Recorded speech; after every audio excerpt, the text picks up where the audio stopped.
Good evening and welcome to the April 14th, 2025 Eugene City Council meeting. Thank you for joining us in this hybrid meeting format. Anyone wishing to access the meeting remotely can do so by watching the live stream on our website, the broadcast on Comcast Channel 21, or by following the access instructions listed on the city's public webcasts and meetings materials webpage. Tonight's meeting will include a public comment period. And if you wish to speak and have not already done so, please fill out a request to speak form on our public webcast and meeting materials webpage or the entrance to this room. We will accept request to speak forms until 7:35, and these forms will be used to generate the random order of speakers and correctly enter speakers' names into the public record.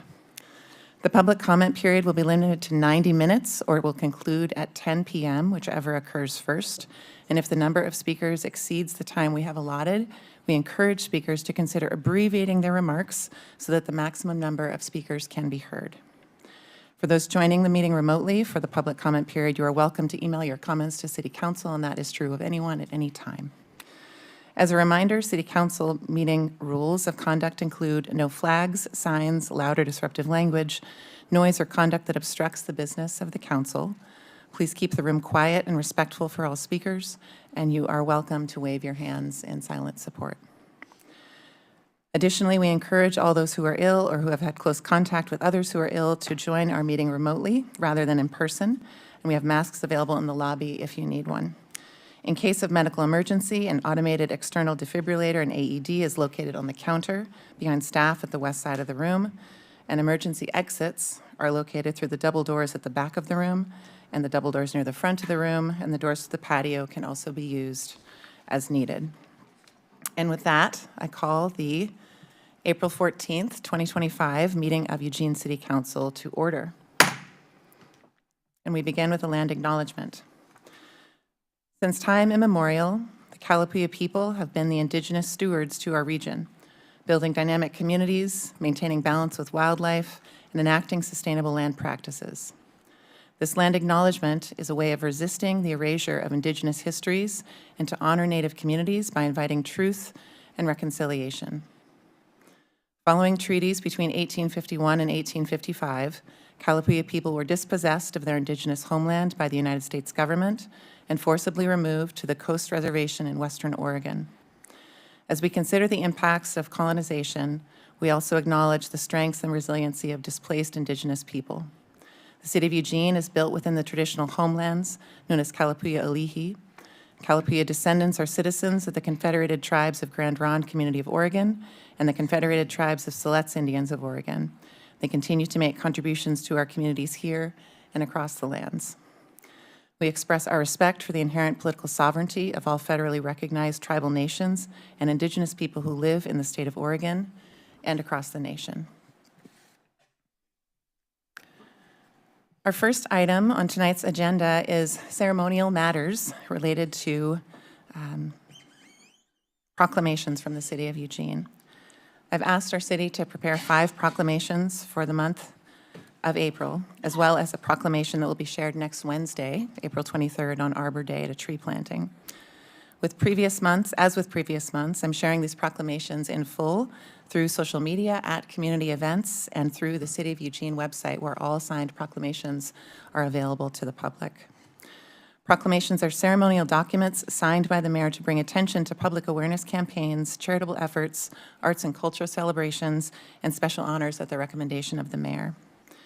And this month, the City of Eugene acknowledges Child Abuse Prevention Month, Fair Housing Month, Education and Sharing Day, Earth Day, and Vietnamese Remembrance Day. I invite you all to review these proclamations on the City of Eugene website and look forward to talking with you about this important work in our community. Thank you, and that concludes our first agenda item. Our second agenda item on tonight's agenda is committee reports and items of interest. I will now open the floor for committee reports and items of interest from council. Councilors, as a reminder, please press the button at the bottom of your microphone stand to unmute and mute yourself when it is your turn to speak and when you are finished. Councilors, any items? I will briefly share two. First, an opportunity for community engagement and review of the Poverty and Homelessness Board's strategic plan. This plan has been many months, more than a year, in making, and the Poverty and Homelessness Board is a tripartite advisory board of elected officials, sector partners, and individuals with lived experience, working to advance a community-wide commitment to end homelessness. Individuals who go in meeting their achieving sufficiency. The Poverty and Homelessness Board is in the process of completing this new strategic plan, which will assist in coordinating our efforts across jurisdictions from 2025 until 2030. And there are two upcoming opportunities to engage with this draft plan in our community. One is to attend a drop-in event on Wednesday, April 23rd, between 10 a.m. and 1 p.m. at the Wheeler Pavilion of the Lane County Event Center at 796 West 13th Avenue. And the other is to fill out the draft Poverty and Homelessness Board Strategic Plan Prioritization Survey by Thursday, May 1st. So you have a little bit of time. This survey has 17 questions and should take 15 to 20 minutes, and it is available on the Poverty and Homelessness Board page of Lane County's website. Thank you for your engagement and attention to this important work. Secondly, I will just say briefly that last week I was part of our annual United Front trip to Washington, D.C., with representatives from our partner jurisdictions at Lane County, the City of Springfield, Lane Transit District, Springfield Public Schools, and Willamette Lane Parks and Recreation District. This is an opportunity for our community to advocate with a strong, clear voice for our shared needs, and it was a very productive trip that we had. More than a dozen agency meetings that we had, and those agencies are entities like the U.S. Forest Service, the EPA, HUD, the Bureau of Land Management, USDA Food and Nutrition Services, the Department of Transportation, et cetera. All of those agency conversations were incredibly productive, and I think we came home with some helpful feedback. It was also excellent to meet with our congressional delegation, Senator Ron Wyden, Senator Jeff Merkley, and Representative Val Hoyle, to understand their work in Washington and connect that work to our local community. Thank you to all of our partner jurisdictions and to staff for all of the work that went into preparing our small but mighty delegation for that trip. It was a pleasure to be there advocating for the City of Eugene and for our shared goals. And with that, thank you. That concludes our second agenda item. Oh, I'm so sorry. Councilor Ye. I'm sorry. I did it late. I'm looking at the wrong screen. No, I did Councilor it late because I was trying to find that. I wanted to make sure people knew that the Police Commission is having their retreat on Thursday, May 8th, to set the FY 26-27 work plan. This is the retreat is open to the public. It is happening at the Eugene Municipal Court. It starts at 4, we'll probably go until 8, so it is a large commitment, but if anyone's interested, you can attend. Thank you, Councilor. And Councilor Keating. Thank you, Mayor, and thank you to staff for your patience with me participating remotely tonight. I just wanted to share a couple things. First of all, one of our partner organizations that I'm a liaison to reports that there's at least a $300,000 grant that's been paused, and their work and the work connected with this particular grant is critically important to air quality in our community. So I advise anyone within earshot to stay engaged, contact your members of Congress, contact our U.S. senators, contact the White House, and continue to apply appropriate pressure. To that end, not this last weekend, the weekend before, the space at City Hall was utilized peacefully and with great intention came great inspiration. And I was proud and honored to observe more than 5,000 Eugenians demonstrate against the radical efforts of extremism and the cuts, the unacceptable cuts that have largely affected our veteran community, cuts and pauses to contractually sound projects that are affecting clearly our community right here in Eugene. It's my understanding, Mayor and colleagues, that there is another protest planned on April 19th. I invite attendees, colleagues, friends, and family alike to come out to the streets peacefully and peaceably, expressing your rights to assemble and rights to protest. To all the organizers who put in the effort, and all the folks who came and spoke, and all the folks who stood in solidarity, I just want to offer my gratitude and say thank you.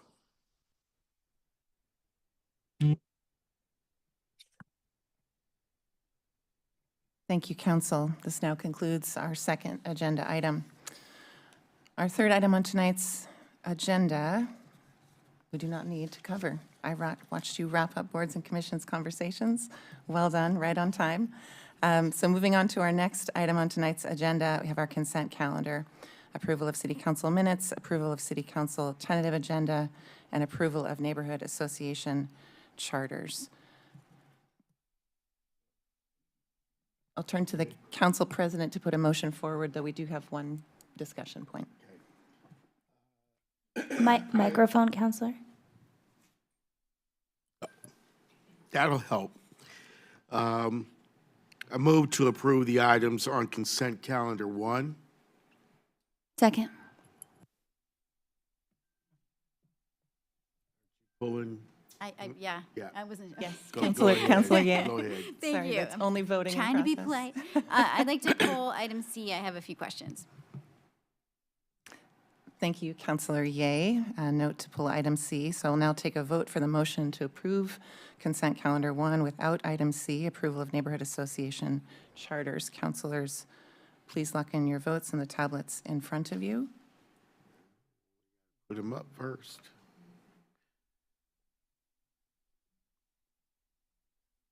See Councilor Keating voting in the affirmative.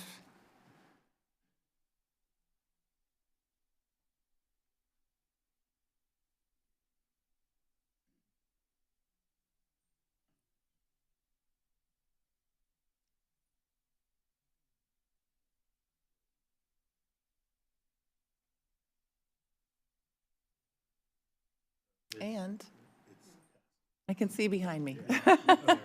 And up there now. The motion passes with a vote of 8-0. Thank you. And now discussion from council regarding item C, neighborhood association charters. Councilor Ye. Great, thank you. Thank you, Cindy. I just had a few questions. I noticed reading through them that there was a lot of similarity, but a little bit of variety, especially around membership issues. So I just wanted to ask, I mean, I saw anywhere from one went as low as 10 years to most of them are over 18. And then there were also some differences in whether employees of organizations or even businesses. I noticed my own neighborhood association has a new charter in businesses, and I'm not saying any of these are better or worse. I'm just wondering the thought behind not being more consistent in this. I mean, I assume it's because different neighborhoods are different, but I just wanted to let you make that statement. Yeah, no. What you think. Yep, thank you, thank you. And I always welcome the opportunity to talk about the neighborhood associations. They're amazing. So the charters are designed by the previously approved charters were designed by the neighborhood associations and improved, some going back to the 70s. So membership is, our requirements are that all neighborhood associations at the minimum have residents, property owners, age of 18 or older are part of the membership. But the neighborhood associations can include other groups. So some include nonprofits, some include businesses, some include employees of the businesses, and that's really at their discretion, so. we've left that at their discretion. Okay, so businesses are an optional add-on, essentially. Right. Okay. My other question is, I know that some neighborhood associations are providing virtual access to their members. At least I know for the Northeast neighbors that I attend, frequently they have it's quite amazing, and everything is done, and members are even able to ask questions, and they take voting from both in-house and folks that are virtual. But I'm not sure if that's everyone, and I'm wondering if you allow virtual access to your meetings, do we require neighborhood associations to provide participation to those members? Virtual access? If they, because I know they're not required to have virtual, but if they provide it, are they required to then let those members participate in the meeting? Because I noticed one of the charters had a thing under membership that you are considered a member if you sign into this thing. And so I don't, maybe they don't do virtual, but I thought that's kind of a barrier there, because that would mean all the people, if they were virtual, would not be able to participate. They're very creative and they're very inclusive. I mean, they really are. So one of the neighborhood associations, they also require for voting, you have to attend a meeting in the last 12 months. So as people come into the meeting virtually, they do virtually sign in, and they get added to the list, and they use that list to check for voting. Okay, so do we require neighborhoods to allow participation if they're providing a virtual component? We haven't actually had that conversation because it hasn't come up as an issue from any of the Okay. neighborhood associations. Those that do have virtual options, and we provide all the tools, we provide the Okay. equipment and the training, That's good. and the support for them to hold their virtual meetings. And those that do have virtual meetings, those that attend virtually do actively participate. They're already taking care of it. Yep. Excellent. Thank you, Cindy. I really appreciate it. You bet. Thank you. Any other questions or discussion from council? Thank you, staff. With that, Thank you, Mayor. Question about e-communication. Are there guidelines established by the city and or policies? And is similar to Councilor Ye's line of questioning, are there similarities or stark differences in the neighborhood association's respective ability to communicate broadly with constituents via email? Are there some that are on the no-fly list? Is it kind of a free-for-all and allowing for neighborhood associations to use whatever platform, MailChimp, et cetera, that works for them? How secure? I'll leave it at that. I'm curious about the neighborhood association's ability to communicate broadly Right. with constituents. We do encourage electronic newsletters. Those are a really great and relatively inexpensive way to communicate with the neighborhood associations. I can't think of a single neighborhood that does not have electronic communications. So we do support eye contact, MailChimp. Some just send out an email to their communities, to their membership. So we encourage that. We encourage collecting email addresses at their meetings, through their printed publications, through their websites. We encourage the neighborhoods to communicate broadly using all sorts of forums, social media, electronic emails, printed publications, posters, flyers, conversations in the grocery store. And we do support and offer training for a lot of that work as well. Great. And then follow up, Mayor, if I may. yes, please. Considering the cost associated with some of these platforms, I trust that for parity purposes, we're distributing resources in a fashion that's equitable to support that outreach effort, A. And B, it's my understanding that neighborhood associations are a function of the municipality. Are those, and some operate a little more strictly to like Robert's Rules of Order, et cetera. Are those emails subject to public meetings laws? Well, I would probably defer to legal for that question. Did you want to? Yeah, I can jump I- in. It's okay. You know, Oh, thank you, I'm sorry. Oh, I'm sorry. that's okay. You're totally fine. You got both of us. You can I go look either way. do. I'm lucky. No, the answer is no. Yes, thank you. Okay. Yes. Great. Yeah, we operate under the understanding that while there's an expectation that they operate in the interest of public meetings laws and all of the things that we operate under, but it's the spirit of the law, they're not actually required to follow the Right. meetings law. Am I accurate in my assessment that they are a function of the municipality, though? They are an integral part of our public engagement process. The neighborhood associations are a conduit of information, and they're also a way for us to collect information from the community. So they are an integral piece of our community, or community engagement process. And the resource. Oh, go ahead. No, go ahead, please. We do provide resources. The neighborhood association submitted a work plan, included what they needed for could be electronic newsletters, the websites, or plan. We worked really hard and very creatively sometimes to help support that work. Yes, if there is a cost with that, we do cover that as an eligible item for the program funds. Okay, great. Thank you. And can I just make a quick clarification as well? Counselor Keating, I want to just make sure that you have a clear answer to your question regarding whether the neighborhood associations are a functional component of the city. They are not. What Cindy was speaking of is that they help with the getting community engagement, but they are not an arm of the city. They are not part of the city. It's one of the key reasons why they have no public meetings, public records, law requirements, and all of that stuff. Thank you. Really appreciate the clarification. Thank you.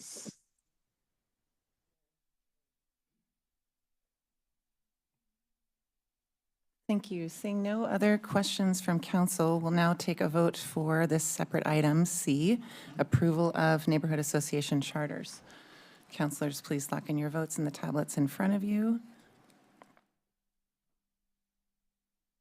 And this item passes with a vote of 8-0. Thank you very much. This concludes this agenda item. The last item on tonight's agenda is the public comment period. Public comment period is an opportunity for individuals to speak to the City Council on any city-related issues except for those items which have already have been heard by a hearings official. Staff, can you please share the list and the number of speakers that have signed up to speak by 7:35? And then I will want to add a brief statement before we announce the first speaker. Thank you, Mayor. We have over 80 speakers this evening who signed up. Thank you very much, and thank you all also for signing up. I'm doing something a little bit unusual right now, which is a result of lots of community conversations, and I think some of the news just announced in this past week related to our city's mobile crisis services and the Cahoots organization and Whitebird. I want to say a couple of things. I was in Washington, D.C., and also meeting with Senator Wyden, who sponsored the Cahoots Act, which is part of how Cahoots is indeed a national model in emergency mobile crisis. Response capacity exists in communities across Oregon, thanks to the work that has been catalyzed and the seed that was planted here with Cahoots and through the Whitebird organization, and that is true across the country. So the first question that I've seen asked many times in the past several days is, I thought this was a national model. I thought this was something that was truly being held up as an inspiration to others, and that is true and will always be true of what Cahoots and the Whitebird Clinic has offered to our community through decades of service. And so I wanted to offer that as a first clarifying comment because I've seen a lot of confusion just about that question. The other piece that I've seen a lot of confusion about is a misunderstanding about the initiation of events that have brought us to the point that we are at right now. And I just want to clarify that the City of Eugene did not initiate the discontinuation of Cahoots service within Eugene. I'm going to share with you just a couple of reference points of these past several days so that we're working from this shared piece of understanding and, of course, also we want to hear from you at public comment this evening and to understand your perspective and you understand the challenges of our community. But to offer a little bit of clarifying information, because in several community conversations recently, it's been made abundantly clear to me that this information is not accessible to everyone, or people have not heard this background, or it hasn't connected over time. So on March 25th, that was the date that the City of Eugene received notification from Whitebird Cahoots that they would be reducing services to the City of Eugene and laying off staff effective Monday, April 7th. As such, with that action and with the notification of that action, Whitebird Cahoots was unable to continue to fulfill a contractual obligation that provided 24/7 mobile crisis service within the City of Eugene. This is an important distinction to understand, that there has been a contract in place to provide the service to our community between the City of Eugene and Whitebird Cahoots. Following that notification on March 25th, and in collaboration with Whitebird, the City of Eugene agreed to a mutual contract termination date effective April 7th, 2025, the same date that the staff layoffs would go into effect. So working to align a contractual agreement with the notification from our partner. The city is actively working to ensure the community and service partners are aware of how to access mobile crisis services through Mobile Crisis Services MCS of Lane County. This is another piece of information that is not getting out or well understood within community, that mobile crisis response, mobile crisis services do still exist within the City of Eugene, and through the provision of Lane County's mobile crisis services, which were stood up with the inspiration of the Cahoots organization and through the Cahoots Act work and years of partnership also with Cahoots and Whitebird. Eugene Springfield Fire will also be coordinating closely with Lane County and monitoring our service needs through this transition. There is much more information that I could share, but those were sort of 5 or so main points that feel especially important to our shared understanding of this challenge. It is certainly a challenging situation. It is not one that we had hoped to find ourselves in, and I know that the Whitebird organization and Cahoots organization have also been working very hard and are also challenged by these particular circumstances. So I just wanted to offer that to you all before we begin our public comment period. And with that, Cherish, would you please notify our first speaker? Thank you, Mayor. I will announce 2 speakers' names at a time. When you are called to speak, please state your name and your ward or neighborhood, if known, before beginning your comments. When you are announced as the next speaker, please move to the seat in the front row designated for the next speaker. When it is your turn, you may come to the podium. Please leave any bags you may have with you at your seat. If you have documents to give council, please place them in the basket near the podium. You will have 2.5 minutes to speak. The timer will flash red when you have 15 seconds remaining to speak. Your microphone will be muted at the 2.5-minute mark. Please note that the use of profanity is prohibited, and any instances of profanity will result in immediate termination of speaking privileges. Our first speakers tonight are Lynn Woodrich, followed by Josh Easterland. My name's Lynn Woodrich. I'm the Active Bethel Community Co-Chair. I've lived in the Bethel area over 30 years. I live in Ward 8. I'm speaking for the Active Bethel Community Board. I'm quoting from an email you received from a lifelong Bethel community member. He expressed concern about Eugene's homelessness crisis and its disproportionate impact on our neighborhood, particularly around the Lind Home Service Center. Recent data reveals alarming trends that demand immediate intervention. 3,085 individuals are currently experiencing homelessness in Eugene. 1,143 are sheltered, including alternative shelters, with 223 of this group originating from out of state. 1,942 are chronically homeless. 1,359, 70% of this group, are from out of state. 1,582 total unhoused individuals in Eugene are from out of state. 50% of those contacted have declined local housing offers, signaling systemic barriers or mismatched solutions. The city located the Lind Home Center in the Active Bethel community. You need to either move it or take care of the businesses and residents that are being impacted by the situation it's causing. The strain on Bethel has become intolerable. Overcrowding at the Lindholm Service Center has led to severe sanitation hazards, escalating public safety risks, including a recent fatality, and unsustainable financial burdens on local businesses and residents who are forced to address crises they did not create. This situation is neither sustainable for our neighborhoods nor compassionate toward those in need. We urge the city to act swiftly on the following: address the influx of out-of-state individuals contributing to chronic homelessness through targeted policy changes, example, residency-based eligibility for services. 2, allocate immediate resources to mitigate sanitation and safety issues near Lindholm, including dedicated cleanup crews, 24/7 enforcement, and trauma-informed outreach teams. And 3, collaborate with Bethel stakeholders to design a sustainable, equitable plan that balances community well-being with humane support for unhoused individuals. Our community deserves solutions that uphold both the dignity of those experiencing homelessness and the rights of residents and businesses bearing the brunt of this crisis. We request a detailed response outlining the city's action plan. Thank you. Thank you, Lynn. Our next speaker is Josh Easterland, followed by Sarah Boom. Hello again, City Councilors. Nice to see you all again. Again, I'm Josh Easterland with Equitable Access Eugene, here to request again that you consider decriminalizing the ability to grow, gather, and gift psychedelic plants and fungi here in Eugene. Just as a reminder, back in 2020, Oregonians voted to legalize psilocybin services and also to decriminalize personal possession of most drugs, which did include psychedelics. Again, about 60% of Lane County voters voted in favor of both Measure 109 and 110 that did these things. And I talk with people regularly about this, and many people don't really know why I'm doing it. They say, aren't these things already decriminalized? They don't realize that House Bill 4002, which took effect last September, recriminalized personal possession of all drugs, including psychedelics.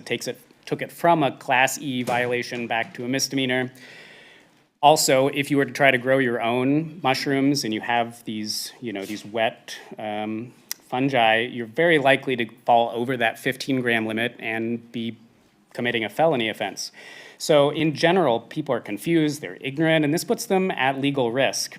So our current situation is that in order to access psychedelic healing, our community either has to pay thousands of dollars to access the legal psilocybin services, or they have to break the law, or we have to decriminalize. Oakland was the first city to decriminalize back in June of 2019. Most recently, we had Tacoma at the beginning of this year, and I think about 26 now have joined this growing list.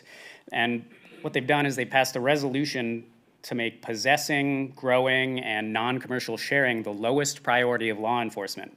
And we can do that here too, and I look forward to talking to you more about it. If anybody has any questions or wants to learn more, please check out equitableaccesseugene.org, where you can get in touch with me or my team, and I'll talk to you then. So take care. Bye.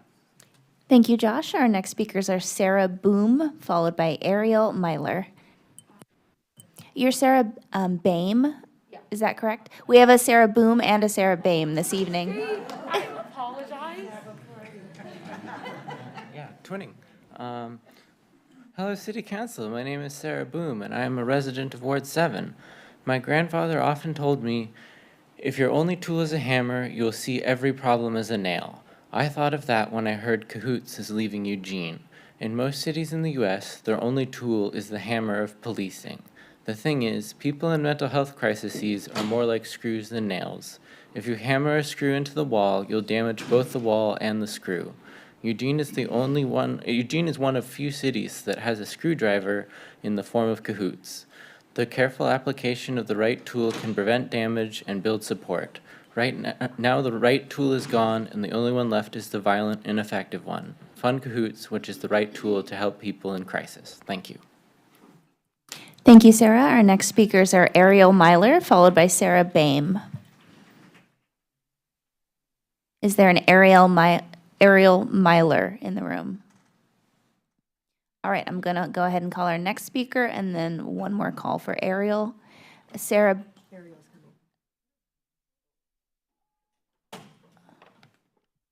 Hi, are you Ariel? Perfect. Go on up to the podium.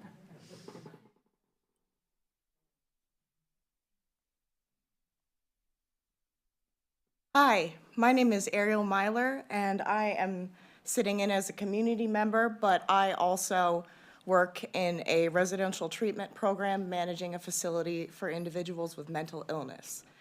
We use Cahoots every single day with our clients because our clients require services that Cahoots provides that the Eugene Police Enforcement cannot. Our clients do not need arms, people who cannot speak to them when they are experiencing a crisis, and we need the support from Cahoots.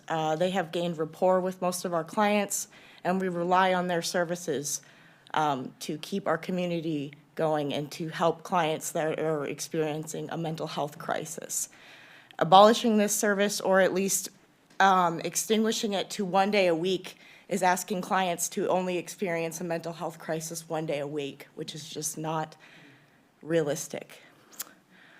I urge you to continue to find resources necessary to keep Cahoots running for more than 1 day a week for the community and people experiencing mental health crises. Thank you. Thank you, Ariel. Our next speakers are Sarah Boehm, followed by Lydia Scott. It's really me this time. Okay, I'm going to keep it short and sweet. I found out about this meeting at 7 p.m. I've lived here for 10 years. I've called Cahoots several times to help friends and myself. I just really want to see you guys do everything you can to keep them running 7 days a week. We are leading the country in like a revolutionary thing with Cahoots. Not a lot of cities have something like Cahoots, and we're setting an example for the rest of the country. And in this insane time where we're losing all of our federal funding, we need to keep setting an example as a very progressive city, and we need to just take care of our own here within the state, because the federal government is not going to take care of us. So we have to find the money, and we have to do what we have to do to keep our society functioning. If the federal government's not going to help us, we have to help ourselves, and we have to take care of each other. So I'll leave it at that. Please save Cahoots. Thank you, Sarah. Our next speakers are Lydia Scott, followed by Rebecca Hill. Hello, my name is Lydia Scott. I'm here this evening as a community member, speaking on behalf of support for Cahoots. In 2020, they were recognized nationally, and the city was very proud to accept acknowledgement for that, and have that model used across the nation. Cahoots came to the city and asked for $2.2 million of a brand new tax that had been created, the CSI tax, and they were denied, and they were given $200,000. I wonder if you can imagine how that would feel, to have that kind of national recognition and then to be treated like that. And here we are now in 2025, and they literally cannot operate anymore. And this is an issue. It's not only for our houseless community and our mental health crisis. This is a safety issue for our entire community. I worked for the Eugene Fire Department for a short time as an EMT, and in that brief moment that I worked there, it was glaringly obvious the services that Cahoots provides, not only for our mental health crisis in this community, but as a resource for EMS, as a resource for the police. I was there for a very short time, and I'll tell you what, the amount of times we were at capacity, which means there is nobody to go out on a call, no matter how severe it is, was alarming.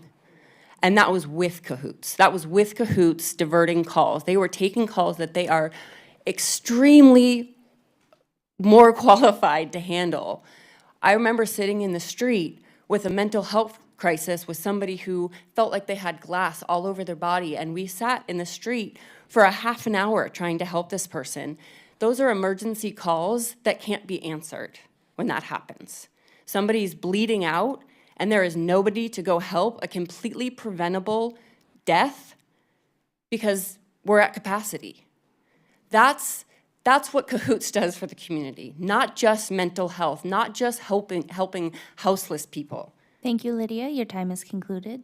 Our next speakers are Rebecca Hill, followed by Dustin.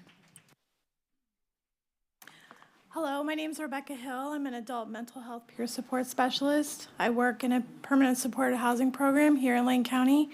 I'm also a member of LEAGUE, which is a committee under the PHB. I'm the co-chair. I'm here to speak on my behalf and behalf of the community in favor of Cahoots. They're a vital resource for everyone in our community. People from all walks of life have utilized their services, myself included.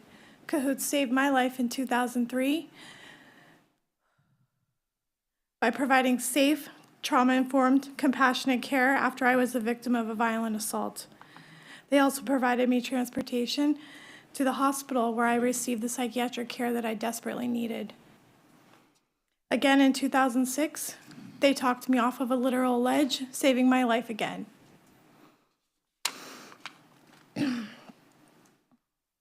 My adult child has been on the streets now for 15 years. She just turned 30 years old this week.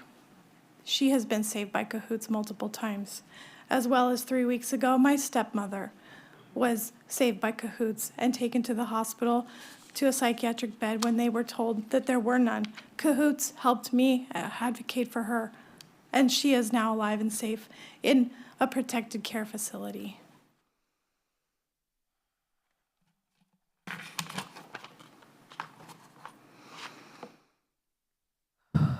As hard as it is, I'm speaking out today, not only for my family, but for every family in this community, for everyone who doesn't have the strength or the voice to come and speak tonight. Thousands of lives have been saved in this community by Cahoots. Their dedication, compassion, and person-centered care is uncomparable. They're a national model for a reason. It works. We should be honored and proud as a city to have Cahoots, and it is a disgrace. It is a disgrace to this city and to the community members that they are not here. We didn't ask for Lane County Mobile Crisis Center, or services, the units. We didn't ask for them. The community did not ask for them. We asked for Cahoots. Thank you, Rebecca. Your time is concluded. Our next speakers are Dustin, followed by Jacob True. My name's Dustin Stouth. I was too rushed to put in my last name, but I'm speaking on behalf of myself, but I have worked with homeless organizations in town for about 5 years and used Cahoots, continue to use Cahoots on a regular basis for suicide risk assessments, as well as check-ins for people who are found on the street and no one's around to help them. They're essential. Their level of skill and sensitivity in their communication, their crisis counseling is unmatched, potentially in the country.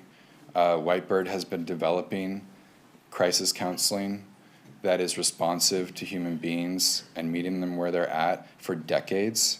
And that institutional knowledge is being lost. You can't replace it. It's tragic that people who have been passing down this knowledge and these skills for decades are now being cut off. And I can only hope that whatever service replaces Cahoots, if that is what is happening, will look to these people for the wisdom that they have been carrying for decades in this community. And it's very upsetting that it appears that these this path of events that the mayor described appears like Whitebird just broke their contract knowing that everything might fall apart for Cahoots as a result of that, when they knew that the Lane County service was here to pick up the pieces. And that is disturbing. It appears to me that, this Lane County Crisis Service has been developing and expanding right as Cahoots is crumbling, and that is disturbing. The level of funding that is going to a Lane County service could have and should have been going to Cahoots. I don't know the intricacies of Whitebird's funding problems, but I know that the CEO has resigned recently, and I don't know why he resigned, but clearly the board did not have faith in him, and the council should not have faith in the level of funding. Thank you, Dustin. Your time is concluded. Our next speakers this evening are Jacob True, followed by Kevin Kopsko. Hi there, Jacob True speaking. I live in Ward 1. I'm an accountant, and this is basically the busiest night of the year, but I could not sit idly by at the reckless decision to eliminate Cahoots in Eugene. You may remember me from around 2021, when I spoke before the Budget Committee, City Council several times regarding the community safety payroll tax. I highlighted how this was a wasteful and inappropriate use of funds on several levels, but I'll condense this a little bit. Part of how this payroll tax was sold was as a way to support Cahoots. Less than 10% of the funds from this tax went to support Cahoots, and I was looking at the last report, which was in 2023. Looks like the 24 report is delayed, and I did not see any direct support for Cahoots in there at all. I'd love to be corrected if I'm wrong. You've done community surveys around this tax. In this survey, folks overwhelmingly supported more funding for Cahoots and alternatives to police and carceral response. Eugenians love Cahoots. We have an entire room filled out there with people who are here talking about Cahoots. Here we are, 5 years out from enacting a tax to support community safety, and what's happening? We're cutting Cahoots, the most efficacious pillar of public safety in our community. I was going to go on about how Cahoots is wonderful, but you're going to have a lot of people talking about that soon. So I was at the town hall meeting put on by Cahoots, and I was distressed to see that not a single member of City Council was at that town hall meeting. That town hall presented how effective and efficiently Cahoots supports our community, and it was heartbreaking to see how all that research from PSU and U of O was turned into past tense. Cahoots were the most trusted part of community response. Cahoots was providing compassionate and effective preventative care to our community. And you know what? They still are. In Springfield, not in Eugene. Hoots in the 4J schools, they're still providing care there too. But anyway, I was talking with some Cahoots workers, and I wanted to respond directly to some of the mayor's comments. Eugene City Council has full power to fund and bring back Cahoots. Last year, in contract negotiations, Eugene offered 40% of the operational cost of running Cahoots. This is why Whitebirds couldn't fund Cahoots in Eugene. Springfield covers 100% of the operational cost of Cahoots in Springfield. That's why Springfield still has Cahoots, and we do not. Also, the National Cahoots Act referenced by the mayor is part of what led to the local MCS service, community service out in the county, that is not the same and not a replacement. Thank you, Jacob. Your time is concluded. Our next speakers are Kevin Kopsko, followed by Alexander Chamberlain. There's articles about the drones, too.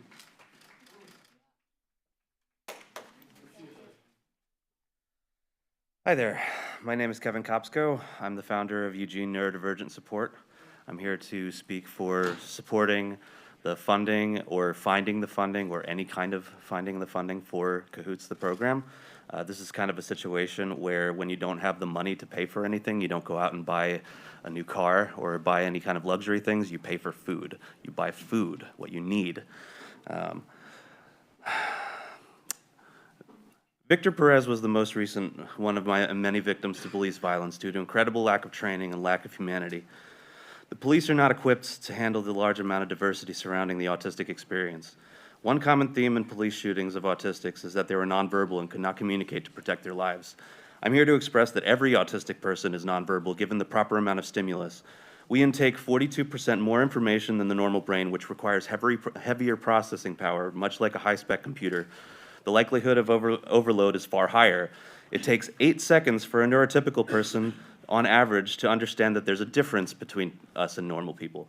This difference once labeled us crazy. This difference once labeled us deserving to be electroshocked. You don't think the police are any different? They notice the difference, but oftentimes we have evidence that they see crazy. It shouldn't be the job of police to handle such complex situations like this. Their time is far better handled elsewhere.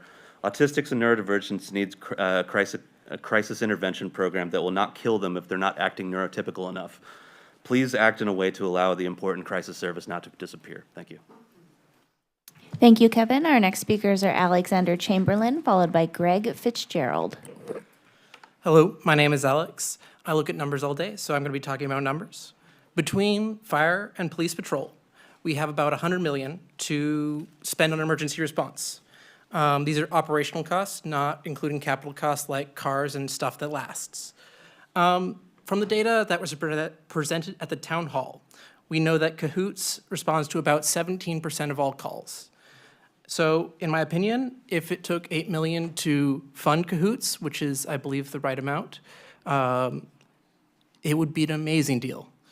And so this is just fiscally responsible. I'm not even going to the humanitarian element of this. Fiscally responsible, this is what we should be doing. So the obvious question is, where do we get the money? And that's the right question phrased wrong. The right question is, we have 100 million, how best to spend it?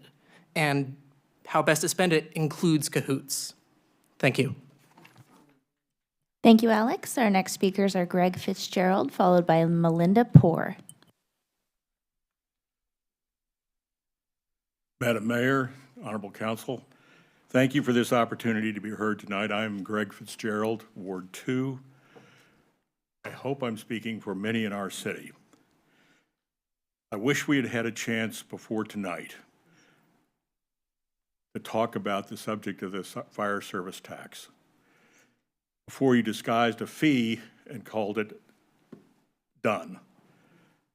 It dodges a public vote. The so-called fire service fee is deeply flawed. I'll focus but on just two of the many problems. First, my career in financial services in New York, we all knew it's illegal to make false and misleading claims to close the deal. That's exactly what's been done here. You say this 10 million fee goes for fire services. Technically, that's true, but it's highly misleading because here is the trick. You add 10 million to the fire budget and quietly pull 10 million out the back door. So fire gets nothing new. You get more cash to spend elsewhere. That's a misleading deception. Second, you tell us that if we don't give you this new money, you'll cut the library, the pool, the police. That's one of the oldest bargaining tricks in budget negotiations there is. There's even a legal word for it. Threatening harm to get what you want is extortion. To find cuts, you ignored most of the $750 million budget and went straight to the programs people care about most, just to scare us. It didn't have to be this way.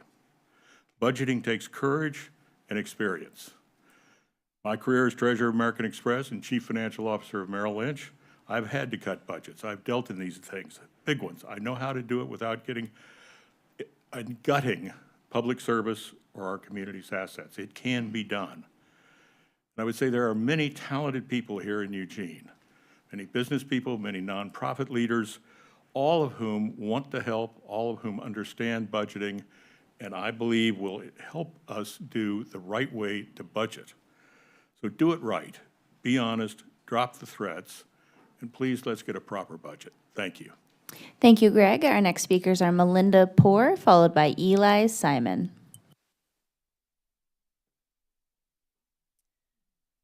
Hi, my name is Melinda Poor. I work at Community Supported Shelters as the Service Navigation Manager, and I am here tonight to express my concern for the safety of my community members in the abrupt and unexpected decision to discontinue services for Cahoots.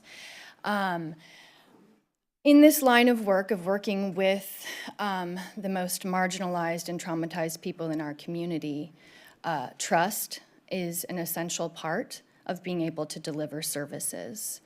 My coworkers and I, we respond to crisis situations very frequently. And in those situations, we are often met with folks who are in crisis but are unwilling to accept services outside of Cahoots because they are a trusted resource in our community. And I think that that is extremely important to consider. I understand that the mobile crisis services are there, but they do not replace the rapport that has been established with this community. And I think that by discontinuing those services, people are very much put at risk. So, Thank you, Melinda. Our next speakers are Eli Simon, followed by Catherine Hunt. All right.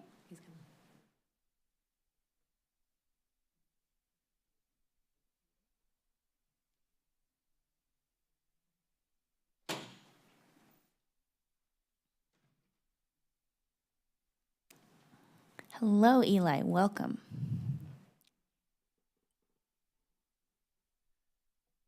Hello, my name is Eli, and I work for a nonprofit organization with some programs specializing in housing for people who have nowhere else to go.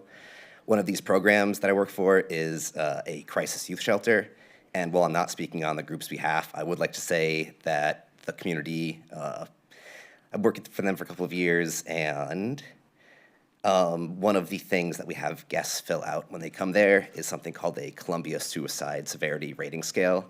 And when guests score highly enough on that we cannot ensure their safety, we call cahoots.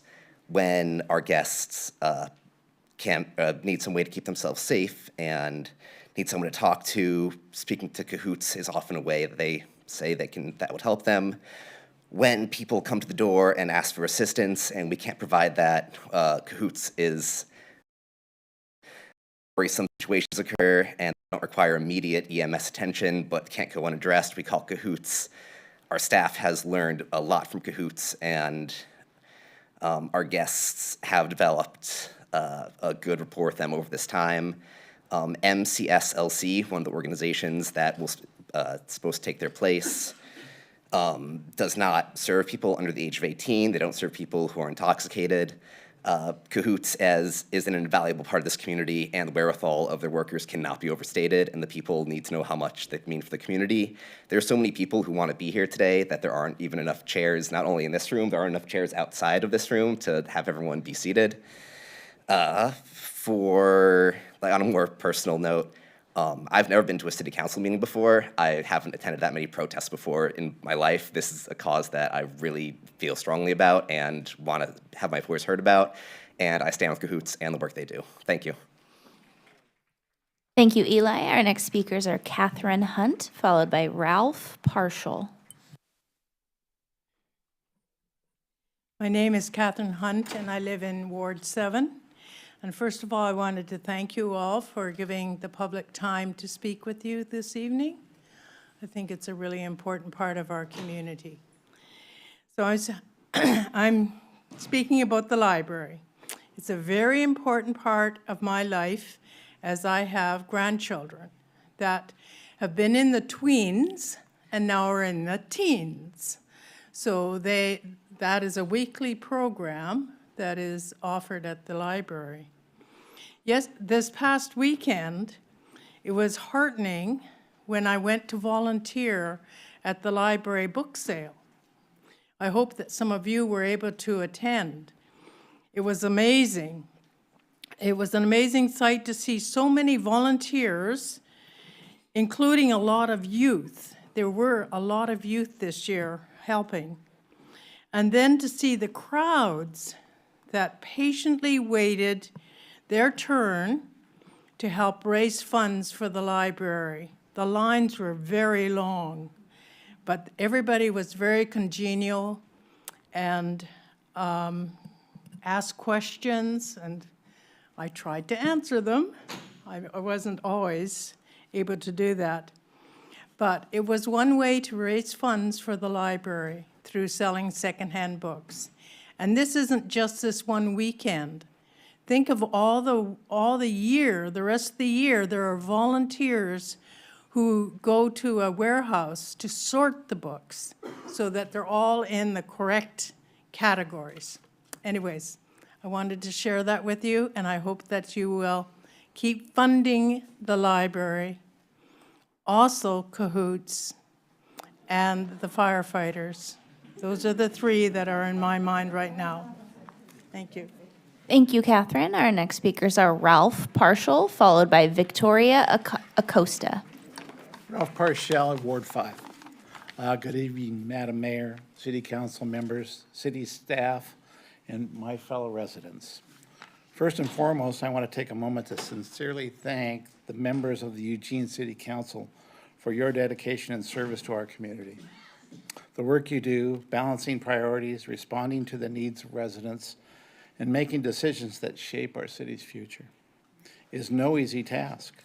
Your commitment does not go unnoticed, and I deeply appreciate the time and effort you put into making Eugene a better place for all of us to live. I moved to Eugene in 1970, met my wife, raised our 3 children, and was a member of many organizations and boards that have helped shape our community. I also want to express my gratitude to everyone in this room today, residents who have taken the time to participate in these discussions. Democracy thrives when voices are heard, and your engagement shows the strength of our community and our shared commitment to shaping a better future. Today, I want to highlight an issue that affects every one of us, the city budget. We understand that resources are limited and difficult decisions must be made to ensure that essential services remain strong while addressing new and evolving needs. But as expenses continue to rise, adjustments are necessary. We must look carefully at our spending, identify the areas where we can be most efficient, and ensure that taxpayer dollars are being used wisely to serve our community. This means rethinking our priorities, exploring innovative solutions, and finding ways to make our budget work better for the people of Eugene. I urge the City Council to take a proactive approach, engaging with residents, listening to our concerns, and crafting a budget that reflects both fiscal responsibility and the values of our community. We have an opportunity to strengthen Eugene, to address financial challenges with transparency and forward-thinking strategy. Together with thoughtful planning and collaboration, we can ensure that our city remains vibrant, sustainable, and financially secure. Thank you again for your service, your participation, and your commitment to making Eugene a city that works for all. Thank you. Thank you, Ralph. Our next speakers are Victoria Acosta, followed by Tracy Tesler. I want to start off by saying I'm 18 years old. I'm not mad, but mourning the hundreds of kids who are similar to me who will no longer be able to access the same love, dedication, and care I received while fleeing an abusive house situation. Cahoots was more than just a crisis response. Cahoots for me was a family. In December of my sophomore year, I fled my house in the middle of the night after a physical altercation with my father. While sitting on a neighbor's couch with no shoes on my feet, visibly distraught, I had a police officer tell me I should go to church more and proceed to leave without offering any crisis assistance or information. It was only while at school I heard and received proper crisis assistance from Cahoots and accurate emergency housing and helped to deal with the trauma I had just gone through. I was a scared, beat down 15-year-old girl. I didn't need a police officer, I needed a hug.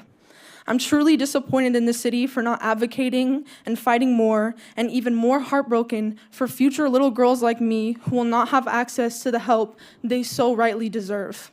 I also want to take this time to thank every single one of the Cahoots members who, despite everything that they have gone through, continued to help me and continued to support me even when I did not need their services anymore. I'm 18 years old. I'm a full-time recipient of multiple different grants and scholarships. I was Miss Teen Springfield volunteer, and this success was only possible because of the love and dedication and hours and time that Cahoots put into me, and I want to really thank them for that and really truly plead with you guys to reconsider. Thank you.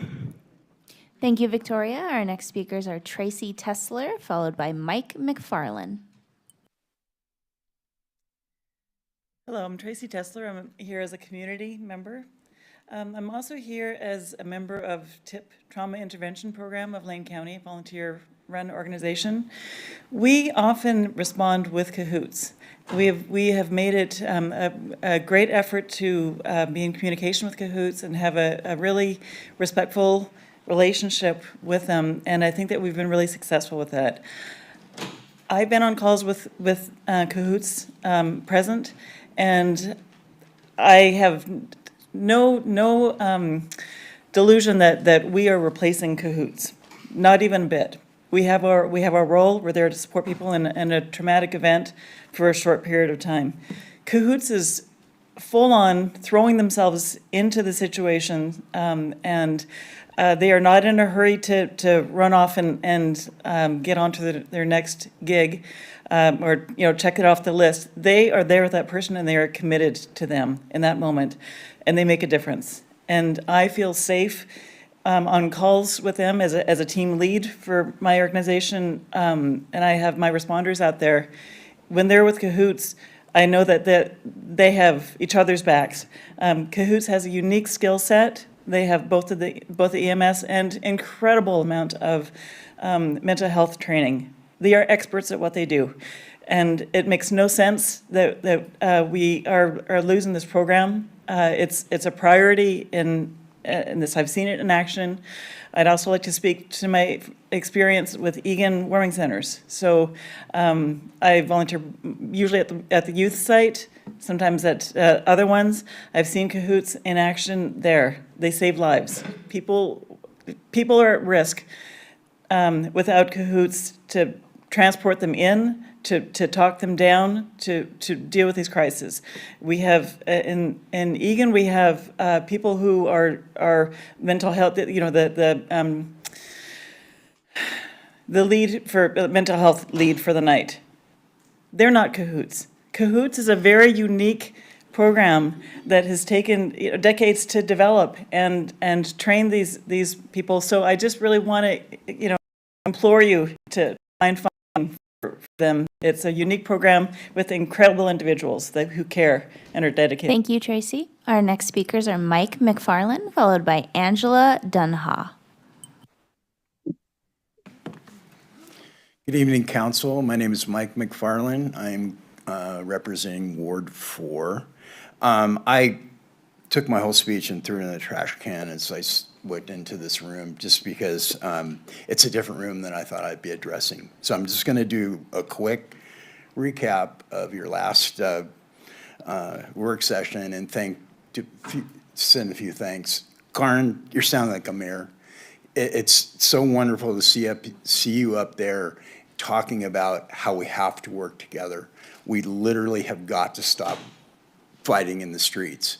And to hear the mayor say that, and I believe it, is great to hear. Randy and Eliza, thank you for bringing up the process of the fire fee and the referendum that got brought through. It is now 8,400 people have spoken, and we need to honor that. So thank you both. Because I feel really strongly about this process, I actually did participate in both referendums that was brought when the council said we don't really want people to vote. And I really wish I could have brought the faces of all the people that I talked to when I tried to explain the fire fee.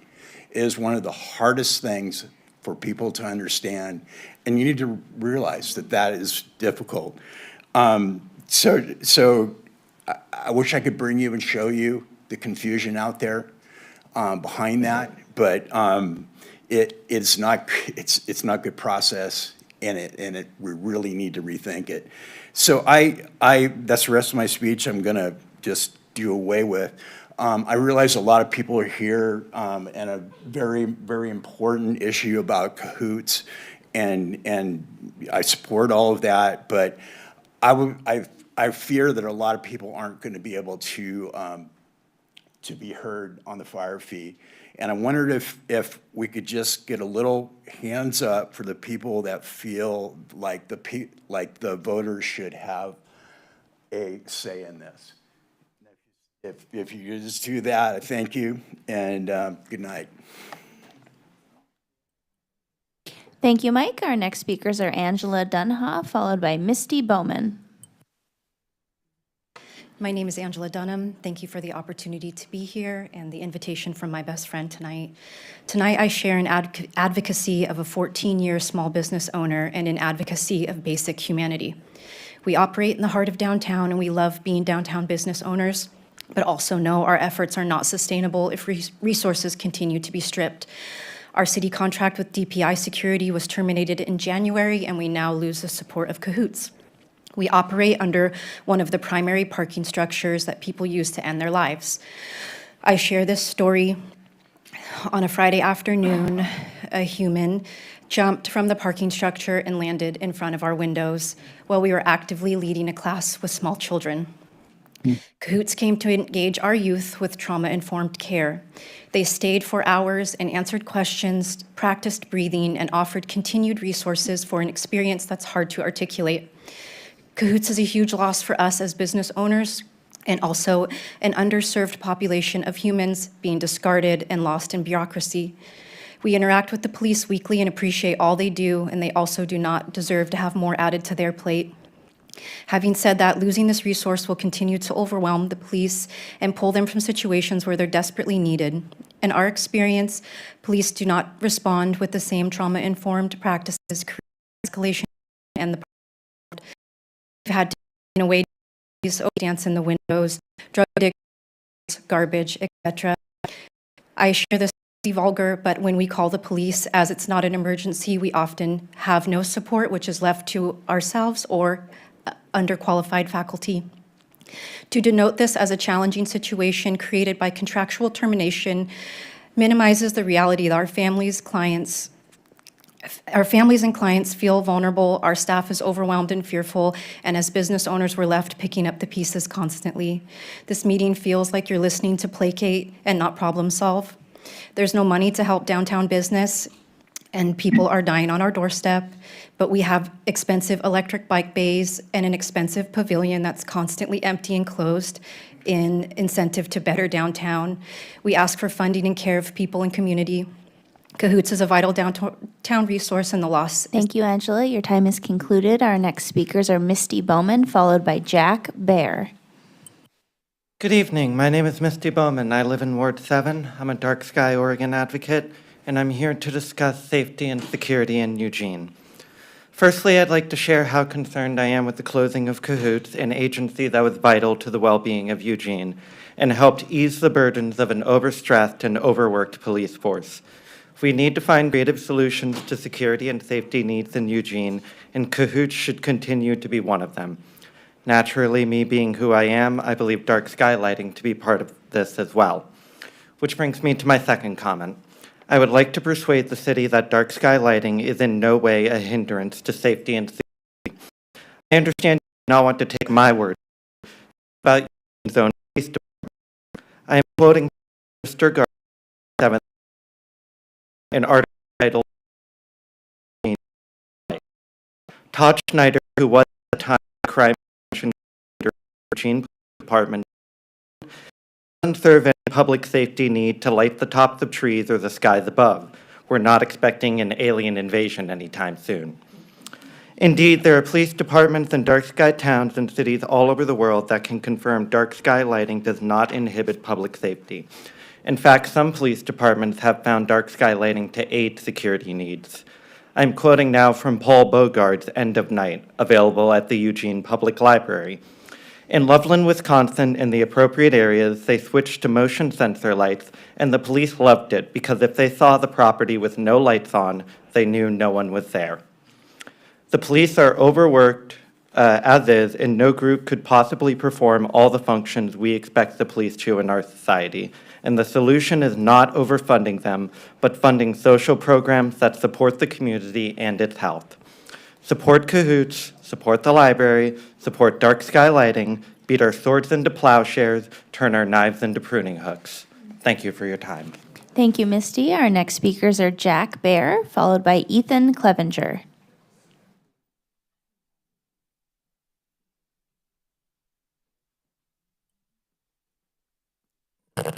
Hi, all.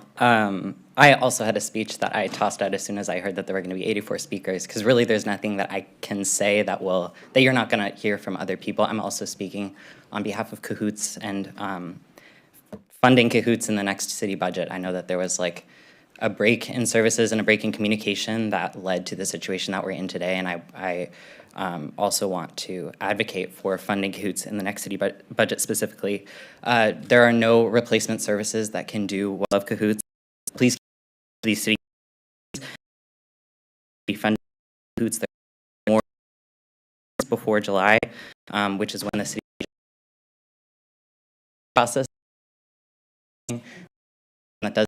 But keep showing up for Cahoots, show up to these meetings, be vocal, be loud, and for you who have the power in your hands to make this decision, for myself and for everybody else who has spoken today, please fund Cahoots. Thank you, Jack. Our next speakers are Ethan Clevenger, followed by Allison Knight.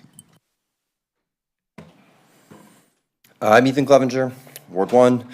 The crux of the conversation happening in our community about the pending fire fee ordinance is not about whether or not you like public pools or libraries or, as it turns out, Cahoots, or how important that you think those things are. Most folks in this room would prioritize those things in a bucket of basic community services that we should be providing. The crux of this conversation, rather, has for months been, and still is, about who's responsible for establishing budget priorities for our community, when do they do it, and how do they do it. But with a lack of leadership from council, it feels we are mired in a conversation about basic services instead. The community has in fact spent $90,000 so far on a vote that nobody wants to have. City budgeting is hard, and I will be the first to defend that our city is the victim of upstream revenue limitations. I'll be the first in line to ask for structural fixes at the state level. But I've also heard the speaker clearly say that fixing our property tax system is not a priority for this year's session, and so this is the landscape we must adapt to. Despite that reality, no one insisted on a balanced budget from the Budget Committee in the first place. We've not established and implemented priorities for our budget to try and match revenue. As a governing body, you could have saved our services a couple of months ago by brokering a limited version of the fire fee that was lobbied for during that time. And now we're here tonight commenting without an actual budget proposal in front of us. That's not due until the 30th. So in November, I get to decide, do I vote yes and in a way sign off on the process that got us here for this new revenue stream, or do I vote no to ensure my frustration is heard and hope that a better process emerges to ensure we only briefly have to weather unconscionable cuts to the services that have been floated? Because I don't get to give direction to city staff and committees and shape this process. All I get is what will turn out to be a very expensive yay or nay vote that no one wants. I don't think that's a position we deserve to be put in, and I don't feel that you've led the city through this process. Negotiating with organized constituencies is part of the job, and it feels that we've decided to roll the dice on a petition and a subsequent vote, potentially with basic community services instead. I would ask that you repeal this ordinance, quickly put something forward with guardrails on it to mitigate the damage, and immediately begin work on a thorough and transparent process that prioritizes our spending before asking this community for additional revenue on all of the basic services that we are working to protect. Thank you. Thank you, Ethan. Our next speakers are Allison Knight, followed by Vanessa Lepe and May Sowards.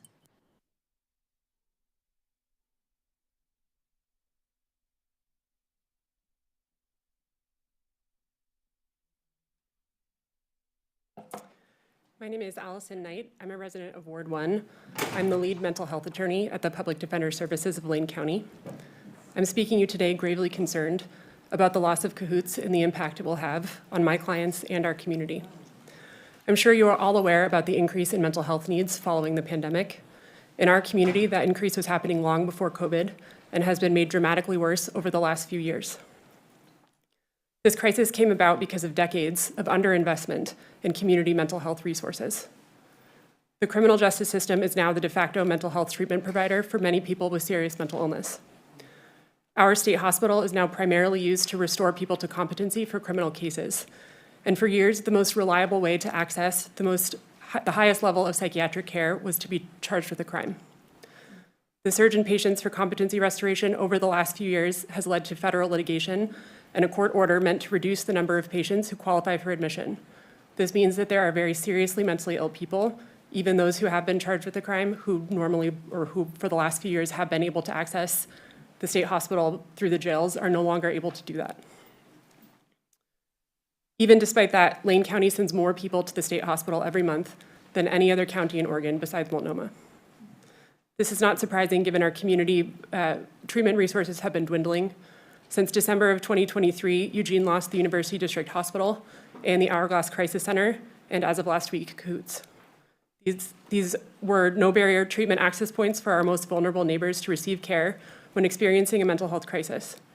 Each of these losses increases the likelihood that a person with serious mental illness will have a law enforcement response resulting in use of force or incarceration. You might be thinking that that has nothing to do with you because that's a county problem or a state issue. but it's clear that eroding the community treatment infrastructure simply leads to downstream consequences, with our most vulnerable neighbors bearing the brunt. We are not in a place with this crisis where we can say one service can be absorbed by another. Mobile crisis is not a one-to-one substitute for cahoots. And even if it were, the scale of this problem is not such that we can be downsizing resources. We need more of every kind of community treatment resource. Thank you.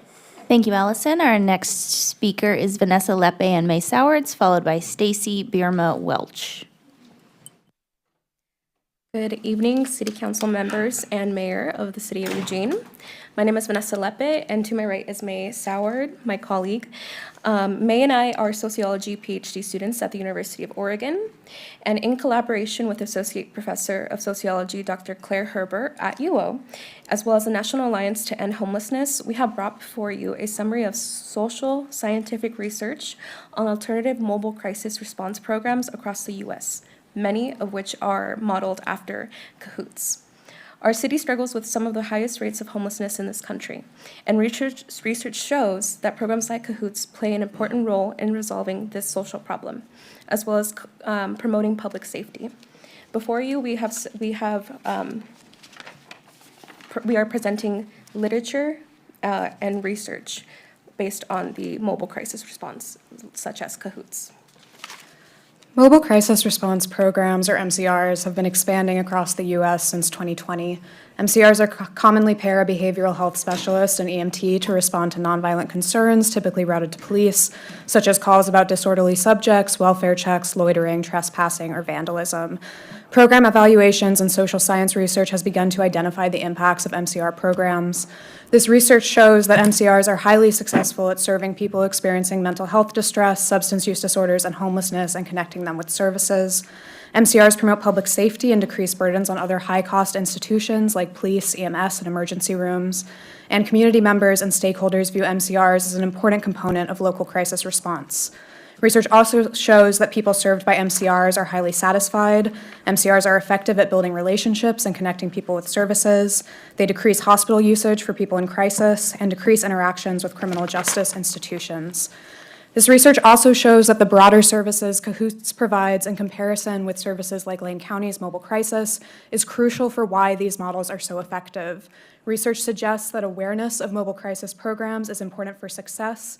Dispatches and residents know to call Cahoots, and clients want Cahoots. I can attest to this. I spent my summer interviewing people experiencing homelessness in Lane County, and multiple participants described Cahoots as essential to accessing services. Thank you. Thank you, Vanessa and May. Our next speakers are Stacy Bierma Welch, followed by Stefan Streck.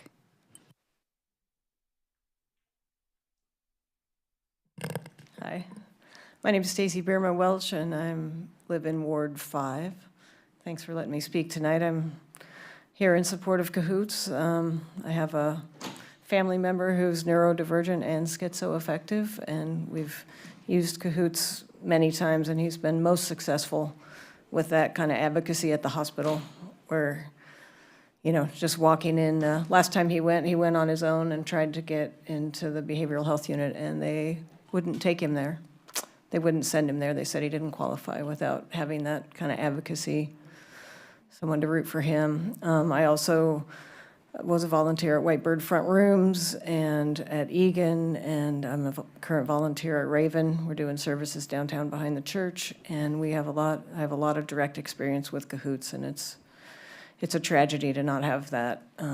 It's rough out there on the streets for people, and you know, we're putting Band-Aids on broken bones. You know, there's just not enough resources for everybody. So having that, knowing that that resource is there, even if it's going to get a sandwich or whatever minimal resources that we have, it really helps stabilize people. And knowing that they can call Cahoots when they need it, I really think it's crucial to keeping people from dying and keeping them as level-headed as they can be in the situation that they're in. I also think it saves the money for the police, and I think the library is really important.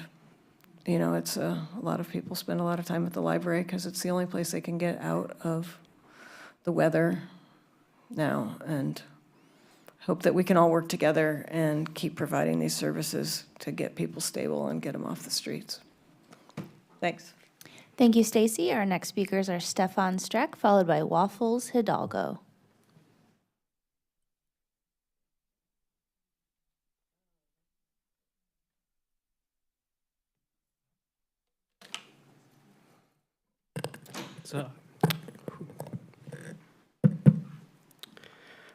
Thank you, everybody, for coming down tonight and speaking out in favor of both Whitebird and the clients who are severely underrepresented, clearly. I think I'm probably one of the people who's been most inconvenienced in the past by Whitebird's activities. I used to live just about a block and a half away for almost 3 years. And every single day, I would see some of the most abject poverty just in the world. People that are on the brink of death in this city. In the world today, there are about 3.5 billion people who live on less than $7 a day, $6.82. And this city cannot manage a $1 billion budget to make essential services last. It's a disgusting level of waste and negligence and incompetence, really, truly. And the building we're in today actually really expresses that. We were supposed to have a brand new city hall, which was going to be built where the old one was. 40% of the materials were supposed to be recycled from the old building. That didn't happen. And that's quite questionable. So instead, we have a glorified utility building that can't even fit a decent audience.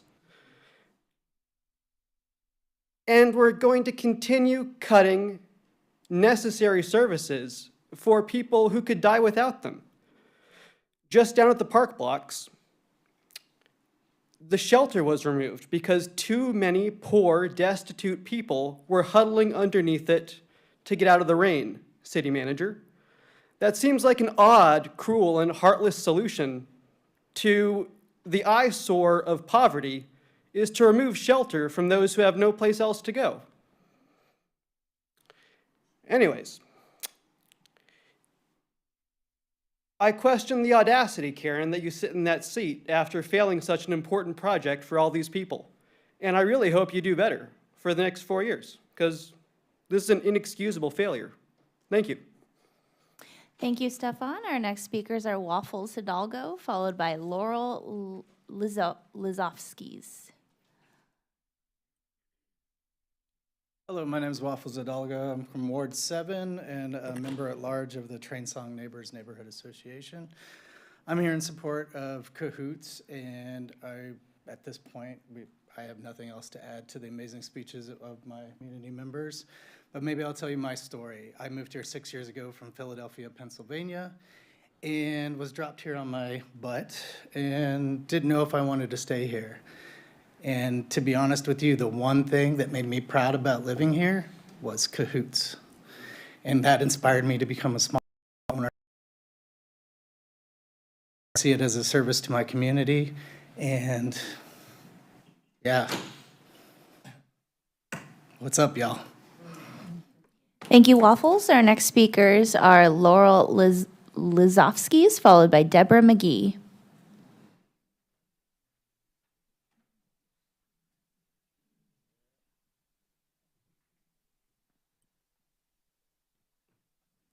Hello, my name is Laurel Lizovskis, and I'm a constituent of Ward 2 and also a Cahoots worker of 10 years. Last week, Cahoots saw almost 80% of its staff laid off by Whitebird, and I stand here now in the wake of an ended contract and a perfect storm of complicated funding issues that have effectively erased us from working in Eugene. But we've been on this road together for 35 years. Cahoots Community Survey, recently conducted by Portland State University Masters in Social Work candidate Elise Kohlauer, report that 78% of fire and police in both cities agree that Cahoots benefits their departments, and 98% of our stakeholders, including community members, agree that cahoots is an essential part of public safety. Nationally, we've become a part of the public safety ecosystem that provides non-forced responses that reduce violence and harm and center people's agency, which empowers all of us and leads to effective outcomes. Sorry, I'm so nervous. We are the least expensive public safety response that dispatch can deploy in the field. We save money every time we resolve someone's needs without taking them to the hospital, and every time an officer or a paramedic and all of their equipment doesn't have to respond to a call. We improve public spaces by supporting connections to shelter and safety. We save lives and dignity every time we prevent someone from having to go to the hospital in handcuffs. We take care of welfare checks, public assists, and many other aspects of our safety landscape that can't be compartmentalized into strictly behavioral health. Also, as we all know, behavioral health exists in combination with things like substance dependence and medical issues and shouldn't be seen as separate. Healthcare is integrated. But the county crisis team, the other service available, has a lot of exclusionary criterion and only responds to behavioral health and do not respond to calls that are combined with a medical issue or a substance dependency issue or any other complicating factor. In 2027, the Citizens Advisory Board for the Community Safety Initiative will be measuring things like response times for officers to get to non-emergency calls and how many calls that just go unanswered. And though Cahoots does not receive funds from the payroll tax, if you use April 7th as a data point, you're going to see the impact of this loss. To the Cahoots workers, our relevance and validity is a no-brainer. We want to be your cushion of support. The data reflects that we deserve to be here, and we cost less than the other arms of public safety. Considering Laurel, your time is concluded. Our next speakers are Deborah McGee, followed by Brett Deaton. Thank you, and please a reminder, waving of hands and silence for support is fine, but please adhere to our agreements in this room. Thank you. Years. The power of the people is greater than the people in power. So now is our time, now is our hour. What did you do, our grandkids will say, the minute the hour our democracy was slipping away? Did you think, hang tight, it'll all go away? Stay the course for another day? Or did we see the emperor with no clothes running through the night? Did we get angry, decide to stand up and fight? We don't have years. The climate breakdown is here. The crisis getting worse year after year. Unbelievable to lose Roe v. Wade. It took 60 years of activism to free the slaves, 100 years for women to win their rights, and 18 years of struggle, civil rights fights. Floods, fires, droughts, oh my, and our federal leadership is out of its mind. Ignoring weather sirens, red lights flashing so clear, they are focused on wrecking our republic, and it may be near. It's not looking good for our species' long-term survival. For a reality check on reparations, we need a revival. So you, the city of Eugene electeds, don't tell us what you're going to do. Show us that you mean it's true. We've been coming here 10 years or more. Electrify everything, you know the score. No new gas. Make a policy, find something you can pass. We know it's heating up the planet, natural gas, it's methane. And to continue its use is frankly insane.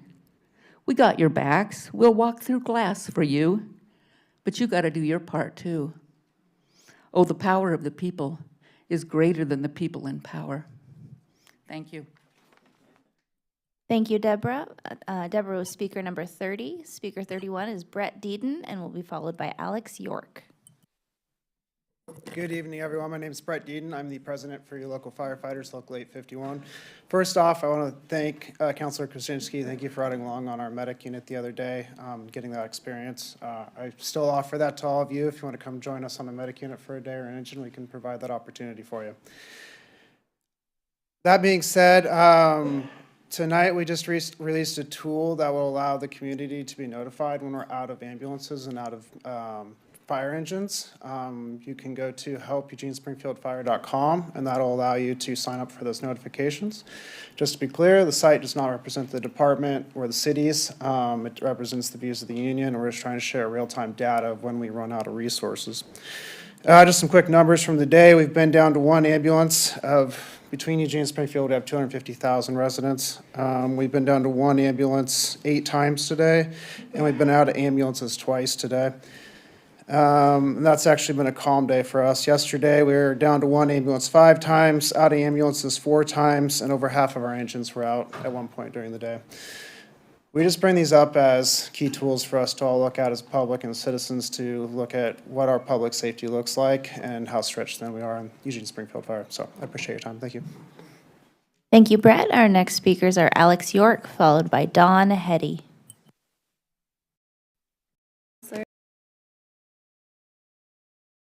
Work at Downtown Eugene Public Library. I'm speaking on behalf of myself and of the city. I directly serve the people in our community who need the resources that Cahoots provides. On a daily basis, we have adults experiencing mental health crisis, minor but impactful medical needs, and other care that is irreplaceable from professionals who are not police or the fire department. Although those of us at the library care immensely, we lack the proper training and resources to give our vulnerable community the care that it needs, while also providing a myriad of other library services. As library staff, we have leaned heavily on Cahoots for our own safety while dealing with escalated mental health situations, sometimes multiple times a day. Cahoots has a rapport and expertise that filled many gaps that the city has in providing housing, harm reduction, and mental health care to our community members that would provide at least immediate relief and also create a path for longer-term care. Relying on Lane County's mobile crisis unit or police-based counselors who work for the city hasn't had the same impact with our patrons as Cahoots does. More than once, I observed patrons having mental health crisis and situations and being immediately de-escalated just by the presence of Cahoots because of the rapport that they've built. And they've worked so hard to build a relationship with people that are used to being so resented for lack of resources by police and by fire and EMS. And they also lack the resources to truly help a lot of these people. Cahoots should be 100% funded by the city and the city of Eugene, and the community wanted to prioritize the service in 2021 when deciding the CSI funding, and now we need it more than ever. Thank you. Thank you, Alex. Our next speakers are Dawn Hetty, followed by Tizok Arenhas.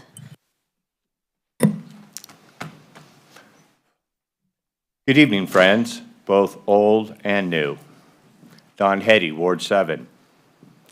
Lacking orchestration, a chorus edited, taken as a whole, allegory. Chock full of simile and metaphor, Carnival 9, First Impression, Part 2. Welcome back, my friends, to the show that never ends. We're so glad you could attend. Come inside, come inside. There behind the glass stands a real blade of grass. Be careful as you pass. Move along, move along. Come inside. The show's about to start. Guaranteed to blow your head apart. Rest assured you'll get your money's worth. The greatest show in heaven, hell, or earth, you've got to see. It's a dynamo. You've got to see the show. It's rock and roll. Oh, right before your eyes. See the laughter from the skies. And he cries until, he laughs until he cries. Then he dies, he dies. Soon the gypsy queen, in a glaze of Vaseline, will perform on a guillotine. What a scene, what a scene. Next upon the stand, will you please extend a hand to Alexander's ragtime band. Dixieland, Dixieland. Roll up, roll up, roll up, see the show. Performing on a stool, we've a sight to make you drool. 7 virgins and a mule. Keep it cool, keep it cool. We'd like it to be known, the exhibits that were shown were exclusively our own, all our own, all our own. Come and see the show. See the show. Carl Palmer's still with us. Thank you, Don. Our next speakers are Tizok Arenhas, followed by Chris Rampala. Can you hear me okay? Great. Good evening, Mayor and Council. I'll keep my statements brief as I know I don't have much time. My name is Tisoc Arenas, Ward 8, and I'm an officer and member of Teamsters Local 223, and on the board of the Eugene Springfield Solidarity Network. And I'm here standing in solidarity with our Cahoots Teamsters Local 206 family tonight. I have to say that I think it's terrible what our community is going to lose because of what's happening to Cahoots workers because of the layoffs by Whitebird. It is shameful that the community is losing such vital services, and I'm not just here saying this as a Teamster tonight in support of my fellow Teamsters, but I'm also saying this as a community member who votes in this community and cares about the well-being of its citizens. I recall some of my own neighbors being cared for by Cahoots workers, and that makes me proud that my union family is doing the kind of work that saves lives every day. I hope whatever comes next is to the benefit of these workers in the community, because the program and these workers provide something that not everybody can provide. Their commitment to this work is astounding, and I hope this board makes the right choice, whatever that may be, whenever that may be, moving forward to support these workers and this community. Thank you for your time.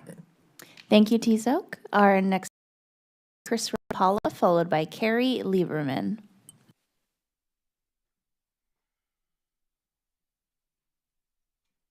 Howdy, y'all. My name is Chris Rampala, Mayor, City Council. First of all, I'm a nurse at Riverbend. I want to make very clear that I'm not speaking on behalf of my employer. I'm here on behalf of the Oregon Nurses Association. I live in Ward 1, and as many of us in this room know,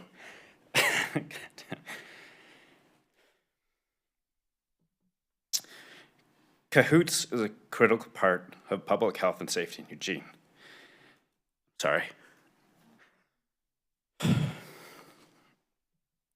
For more than 35 years, Cahoots has served as an alternative non-police crisis response for people experiencing mental health emergencies, substance use issues, and homelessness. This program is nationally respected and has been modeled by other cities across the nation as a compassionate, trauma-informed response that saves lives and keeps people out of jails and our emergency rooms. In 2024 alone, Cahoots responded to nearly 17,000 calls with an average of 46 calls per day. This is not a fringe service. It's a core to a public safety in Eugene. This abrupt closure leaves a massive hole in our community's crisis response. Eugene now lacks a reliable, non-police option for responding to people in mental health crises. Emergency departments like ours at Riverbend are already overburdened and will see more people arriving in acute crisis because they have nowhere else to turn. Other services like mobile crisis don't offer transportation or have housing navigation, and there is no true replacement for what Cahoots offered. The city must act now to restore or replace these services. Eugene should immediately explore emergency bridge funding to reinstate Cahoots services, even on a limited basis. As a nurse, I see firsthand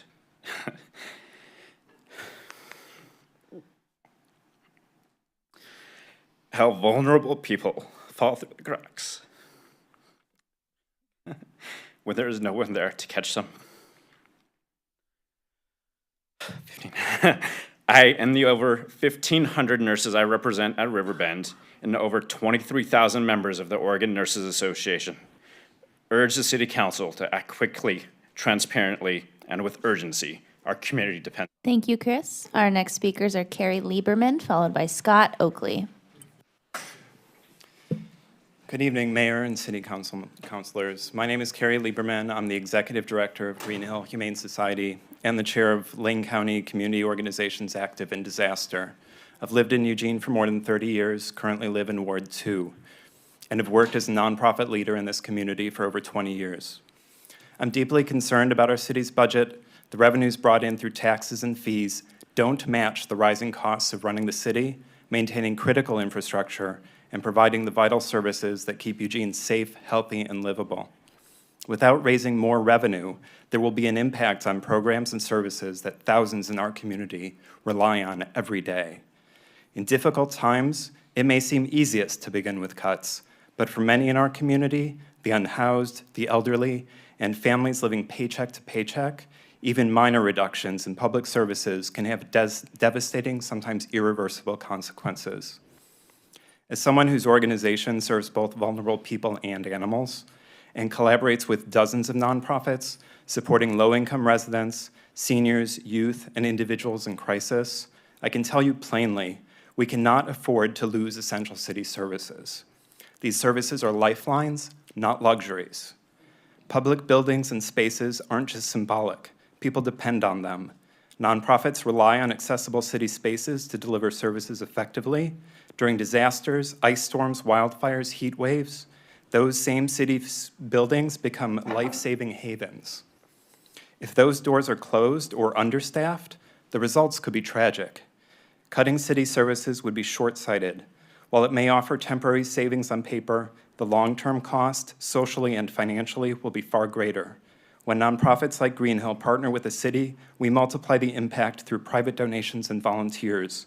However, undermining our ability to operate would only push those costs back onto the city, onto our community, and result in an increase in suffering for our most vulnerable community members. I strongly support the implementation of new revenue strategies, starting with the fire service fee. If needed, I urge you to place it on the ballot this August. It's a modest investment that will sustain critical services for all of us. The funds stay here in Eugene and support programs we rely on every day. When the time comes, this community will be behind you and vote to support the fire fee. Councilors, Thank you, Carrie. Your time is concluded. Our next speakers are Scott Oakley, followed by Brittany Farrow. Scott Oakley, Ward 2. I hope you have had an opportunity to read the full text of my comments from the last meeting that I was unable to complete. I do support the fire service fee. I understand that there are issues with funding here in Eugene. I understand that at this point, because this has been forced onto the ballot, you have most likely already instructed the Budget Committee to find $11 million worth of cuts. However, we here in Eugene, we consider ourselves a left-of-center progressive community. You do not need to cut our community. You need to find other places to cut that money. Curtail some capital improvement projects. Find some other things that you had planned to purchase that you can put off.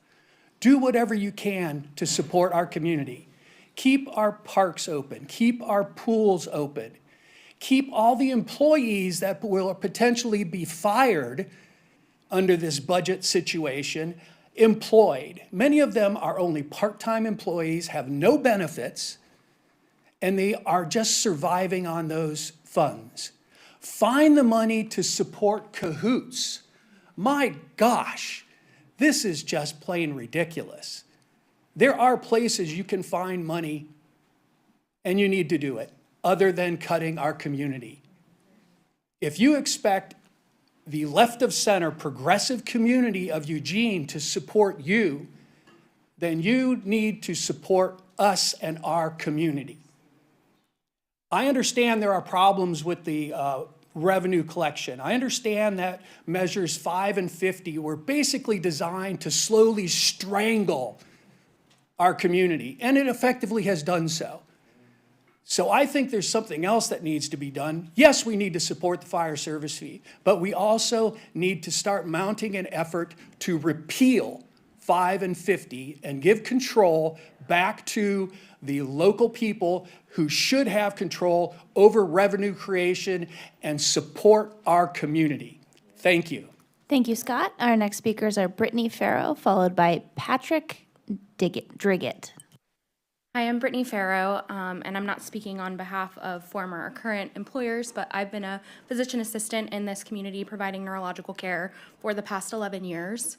And I am urging you to quickly reinstate funding for Cahoots. I've used their services over this time frame, and Cahoots specifically, not another service that can fill their void, as you've heard.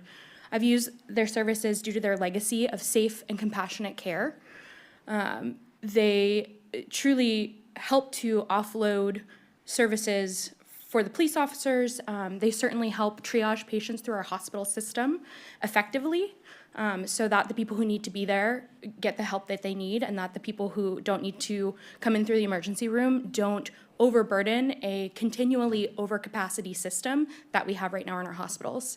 As an outpatient provider, I have called Cahoots many times for patients calling my clinic feeling suicidal or having acute mental health crises. Mental health crises come hand in hand with neurological disorders, and I can't do my job without the services of Cahoots. I supply their information to help my patients' family members help to take care of them at home. When they ask me, what can I do for this condition, I have to give them resources, and without Cahoots, I don't have appropriate resources I need that can actually match the situation and provide appropriate intervention. Additionally, I work in a hospital setting now, and I manage patients who have attempted or completed suicide. And I can tell you right now that in the cascade of suicidal ideation, there's an impulsivity period where we are able to have Cahoots come in and intervene. And if they can intervene in that impulsive situation, they can save lives. And I am very, very frightened to see what's going to happen without them in our community and what that's going to look like for our hospital system. Thank you, Brittany. Our next speakers are Patrick Driggett, followed by Danny Patch. Madam Mayor and City Councilors, my name is Patrick Driggett. I'm a resident of Ward 4. During a town hall at University of Oregon last week, we learned just about how much Cahoots does for us, which Lauren earlier so eloquently presented. To recap, the broad community, EPD, and Eugene Springfield Fire view Cahoots positively and add to public safety. I don't know about you, but I don't think there's a lot of other things that the activists of the city and the police agree on. So I think, yeah, Cahoots earned that trust over 35 years. Cahoots is well understood and a highly impactful third member of public safety, which cannot be said of MCS, I might add. I think we also know what it costs to maintain a police department, and we're even more personally aware of how much medical care costs. And we should see that and understand and surmise that Cahoots is extremely cost efficient while providing services that are complementary to EPD and Eugene Springfield Fire. They're not a replacement, they're a part of a public safety triangle. It's my belief that the City Council should treat this situation as a public safety emergency and immediately work with former Cahoots staff to prioritize getting them back on the road 24/7 while covering 100% of their extremely favorable rate, where their staff can be paid a living wage. It would be an error to address this as a line item expense that cannot be budgeted, as the monetary and human cost increase to not having Cahoots on the is far higher. We need them on the road. Borrowing my friend's words, you need to talk with the fired Teamster Cahoots workers about how to get their van back on the road ASAP. Mobile crisis response is not a replacement. Pay these union workers the wages they deserve and get these passionate, skilled, brilliant workers back out helping on the streets. Reallocate the safety payroll tax to fully fund Cahoots workers, or you're not going to see support for continuing this misguided payroll tax when you come asking for it again in 2027. With my remaining time, I would like to share that I am disappointed that most of our city councilors did not use their time to present items of interest to include the Cahoots situation. We reached out, I know I did. You must have been aware of the situation. I saw you talking about it beforehand in the lobby. You represent us and we are not happy. And if this isn't an item of interest, then your election won't be of interest to us. Thank you, Patrick. Our next two speakers, including our final speaker, given our 90-minute cutoff, are Danny Patch and Cameron Stringfield. Good evening, Dan Patch. Madam Mayor, you have a morality crisis on your hands. You have members in your council that are out soliciting funds from public and other groups to fund this SOS campaign. And they're not being honest. They're not disclosing to these people that they're trying to fund these obviously valuable services, but they're also going to be eliminating the future right of us to vote on anything in the future. That's being omitted. I wonder if Mr. DeFazio was made aware of that before he spoke at the most recent meeting for SOS. It's just disingenuous. It's a lie. Lies can be what you say, and they can also be what you don't say. So your members on your board are doing some real shenanigans behind your back.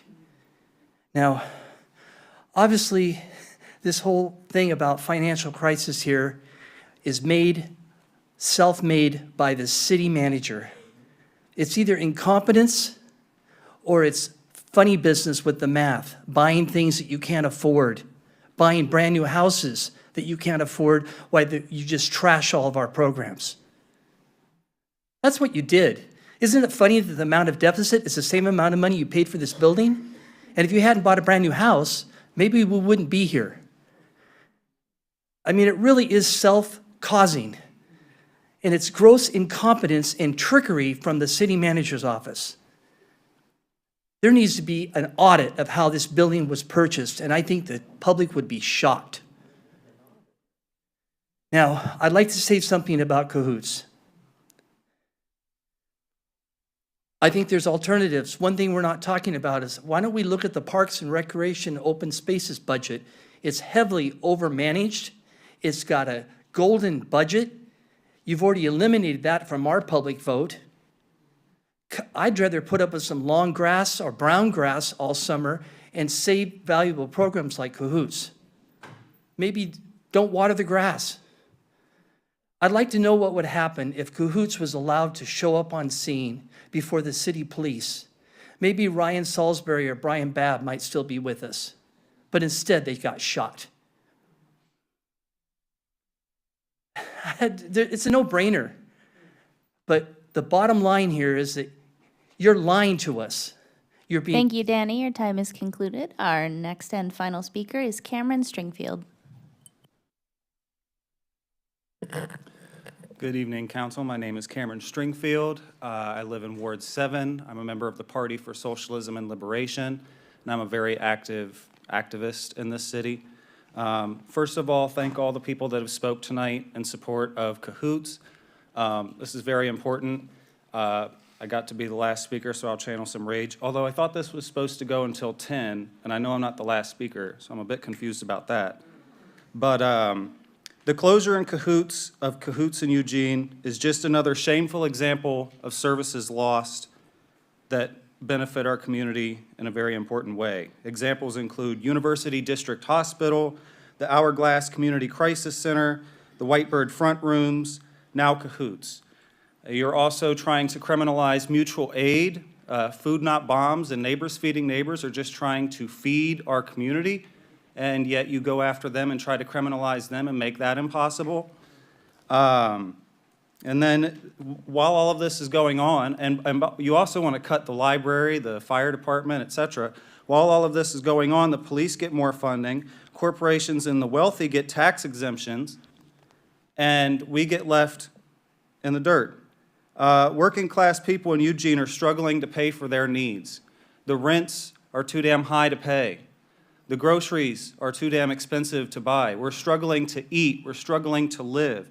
Most people are one emergency away from homelessness, and look how the homeless are treated here.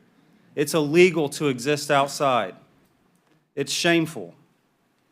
The people of Eugene won't stand this, as you see tonight with all the people that are here. The working class people in Eugene will not stand this.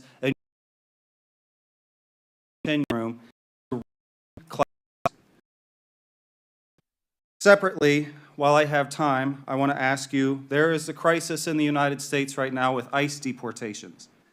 And I want to ask for a clear statement on what is the city's relationship with ICE, and how is the city working to protect our immigrants and foreign students in Eugene and their First Amendment rights? And I support the students at U of O that are being targeted right now. Thank you. Thank you, Cameron. Mayor, that was our final speaker. Thank you all, and thank you to everyone who has joined us for public comment this evening. Any comments from City Council? See, Councilor Zelenka, Ward 3. Yeah, thank you, Mayor. Cahoots is a fantastic model of service on the streets, and I believe it's a great service to our city. There's no debate about that. There isn't a person up here that doesn't understand the value of it, and the value of it is evidenced by all the great stories that everybody told about how many lives were saved by Cahoots. And so everybody supports Cahoots. The sad fact is that our society doesn't really value and fund mental health and substance abuse services. Oregon recently was 50 out of 50 states for mental health spending per capita, 50 out of 50 states for substance abuse spending per capita. And that makes Cahoots that much more important. But to be clear, it's not the city of Eugene that contract terminated Cahoots and the contract that they could no longer fulfill. So go over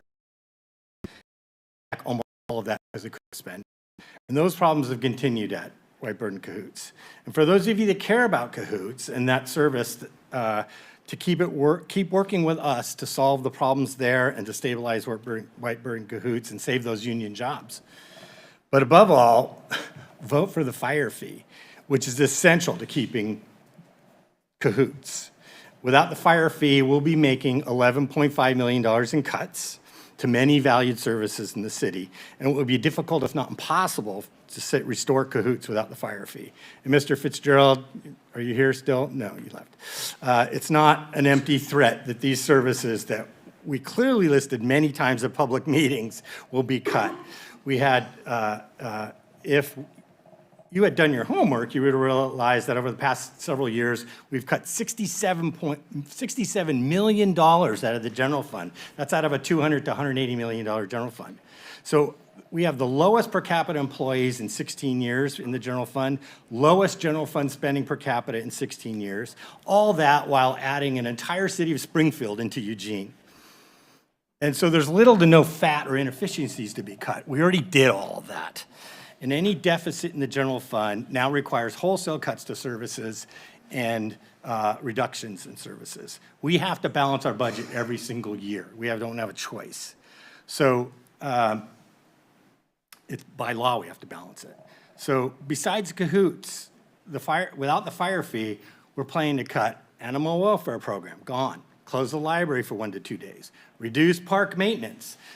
Homelessness services, human services funding, kids sports, boys and girls club, Amazon pool, closing Sheldon Community Center, neighborhood services, and ironically, closing a fire station without the fire fee.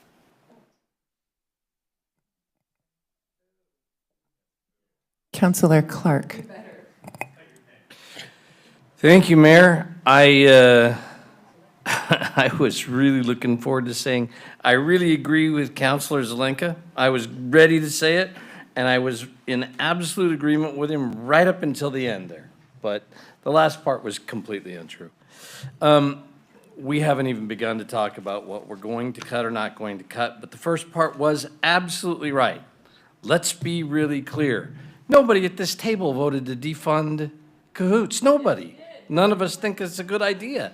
No one has voted to do that, okay?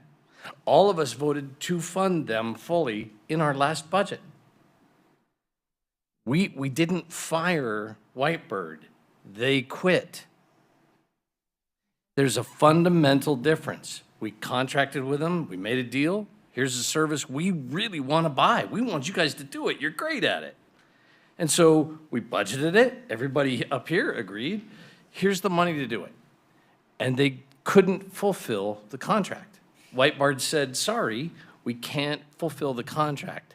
It sounds to me like the people who actually do the work at Cahoots have a disagreement with the people who run Whitebird, but I'm not going to step into that because I don't know the details.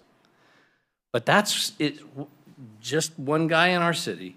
That's what seems to me to be some part of the miscommunication that needs to be addressed. But everyone up here thinks that Cahoots is doing fantastic work and badly wants them to continue. And I believe we do have the money in our budget to do it. But it's Whitebird who has said, we're not going to run this business of running Cahoots anymore. And so that's what needs to be addressed.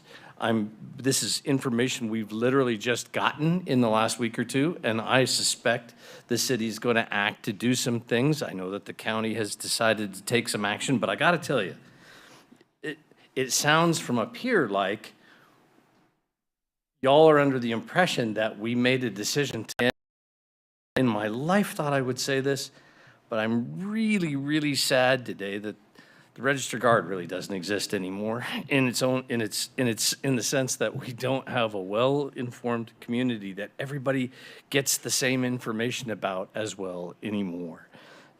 I think that is causing more strife in our community than is necessary to have less than good information available publicly for a conversation that is badly needed.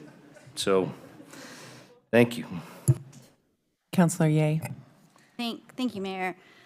So first, I want to thank everyone for coming here tonight to show your support for Cahoots and for all the other topics, but I'm going to stick with Cahoots. I've called Cahoots myself because there was no one else to call.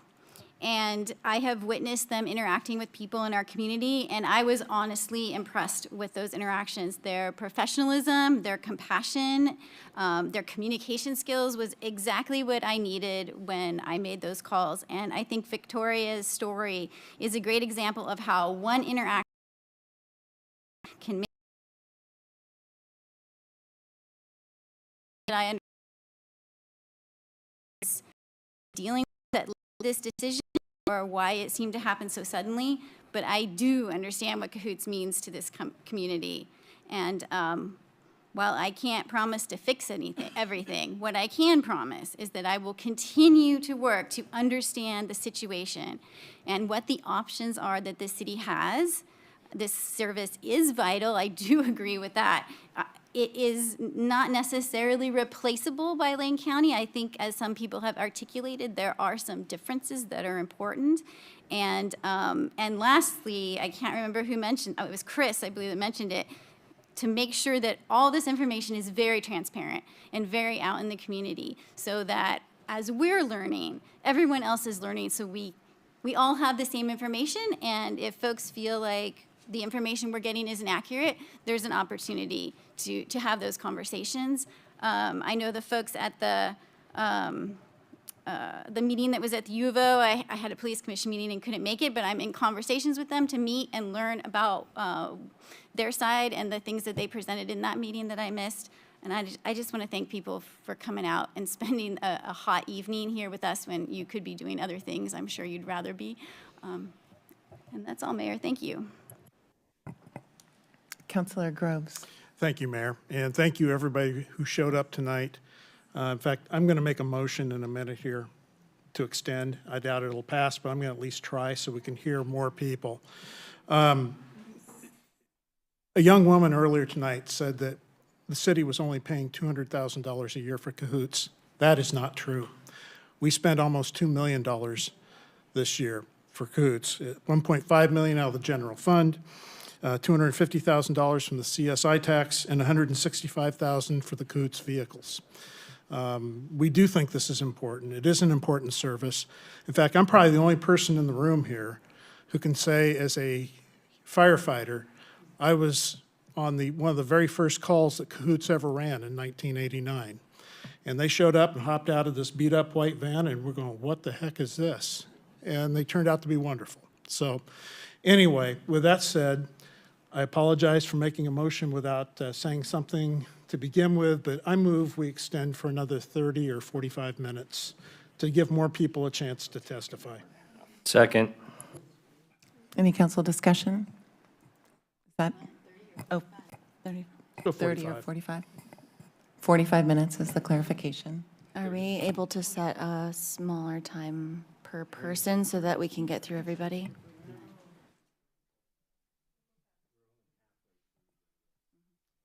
$90 seconds. We may not get all the way through it. I just, you know, people have invested a lot of time here. You know, it's important that we Please, while the listen. council is speaking, please refrain from any outbursts. Thank you. I'm We on your appreciate side. it. It's important that we listen to you, but it's also important you listen to us when we're talking, please. Thank you. We have a motion and a second to extend for 45 minutes, keeping the 2-minute and 30-second time attached to each public comment. Mayor. Yes, Councillor Keating, thank you. Move to substitute 45 minutes to 30 minutes, reducing time to 1 minute per speaker.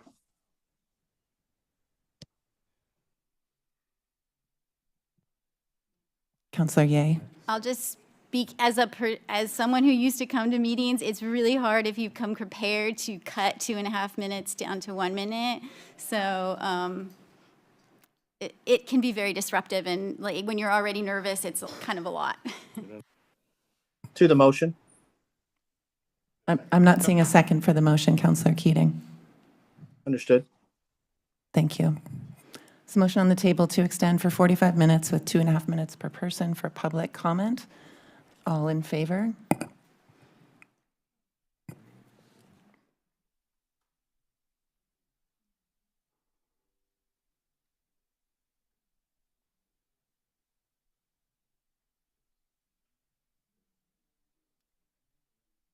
And Counselor Keating, I don't yet see a vote for you.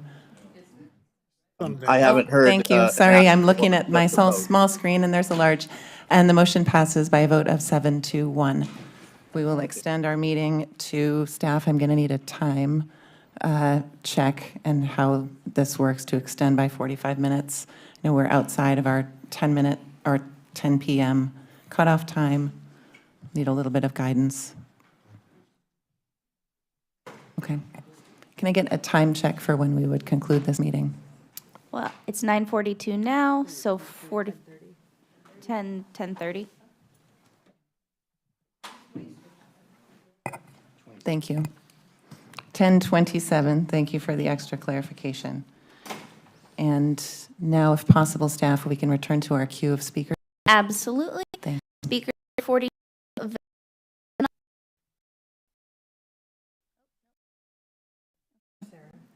All right, do we have Vanessa Remnoff? All right, not seeing any moves. I'll give it another call after I call Sarah Care Daly up. You are our next speaker. Point of order, I'm sorry. A point of order, yes. Counselor Kaczynski and I'm sorry, I'm having a little moment here. There were two counselors. There were still two counselors who were in the queue to speak before we took the vote. Can they finish before we resume the public vote? Just so that we can. Thank you. I'm so finish the sorry. round? That No, that's queue departed as we went into our motions and voting, and so I did not see that at all. My apologies to the two counselors. Counselor Kaczynski, I believe you are next.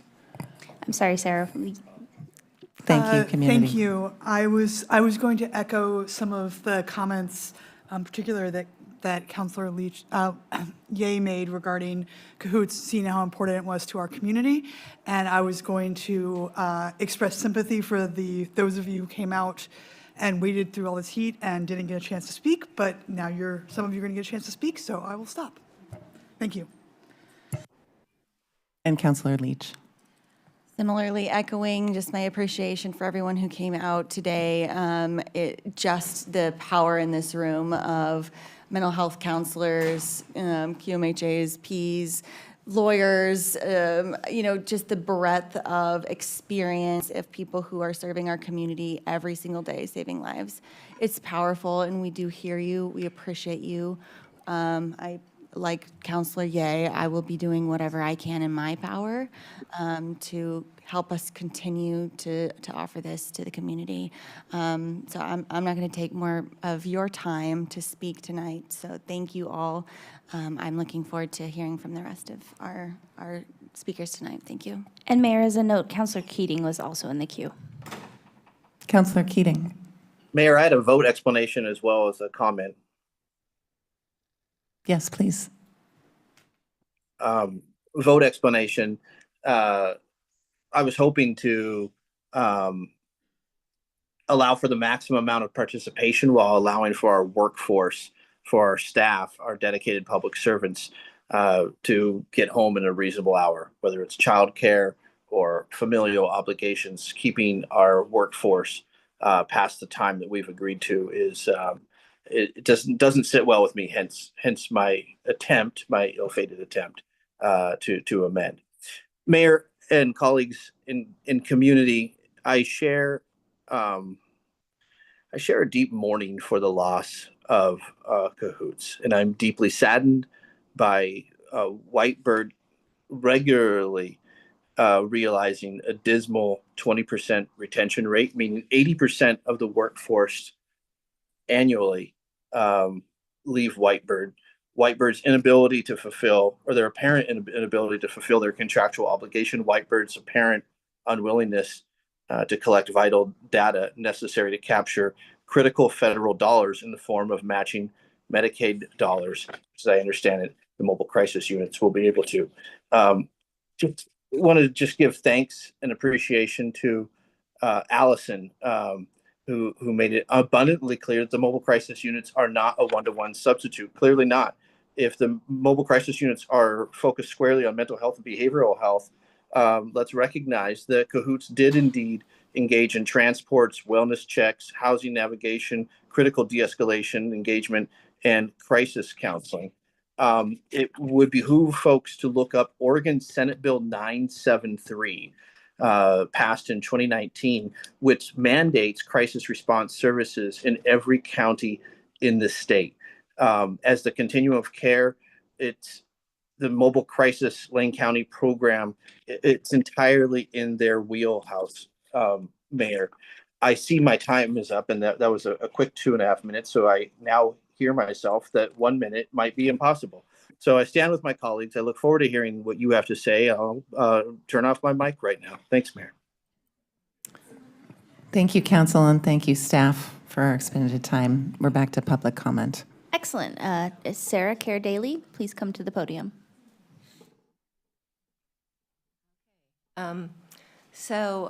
Actually, I was relieved when I thought I wasn't going to be speaking. So to be the first one, here I am. So another group of people that has not been mentioned is the caregiver, the family members who live with a severely mentally ill person. And I don't know if a lot of people realize, but there isn't respite. There isn't a break. If they go into the hospital and are held for 5 days, you sleep for 5 days without worrying about their safety. So for 15 years, a loved one's father and myself have been caring and keeping him sheltered and safe, and it has been exhausting, absolutely exhausting. And the stories I could tell, but I won't. So the reason I am here is to support Cahoots and to give them 1,000 thank yous, because what a lot of people don't realize is we live in a nice neighborhood in South Eugene. They come to our home when our son has been psychotic, sometimes hours in just really a difficult way, or days, and they can redirect. They have the skills to support and hear them and redirect that psychosis that is not manageable with medication. I hear so many people say, well, if they just took their meds. What a lot of people don't realize is those medications actually make them worse many times. And finding the right medication when you don't really have a community with expert psychiatrist and expert in mental illness. Mental health and mental illness are two different things. And mental illness, you need to really go to the East Coast to McLean Hospital. You need to go to a state that isn't ranked 50 out of 50 for mental health treatment. So when you are doing it on your own and you are the front line to them not becoming homeless or drug addicted or any of the things that when you are confused with your thinking you might become. So thank you, Cahoots. They saved us. They have helped him, and he is now 1.5 years doing really, really well because of a medication that actually works. So thank you. Thank you, Sarah. This is one last call for Vanessa Remnoff or Vanessa Remnoff. I'm not seeing that person. Our next speakers are Tiffany Monroe, followed by Kelsey Moore. Do we have Tiffany Monroe?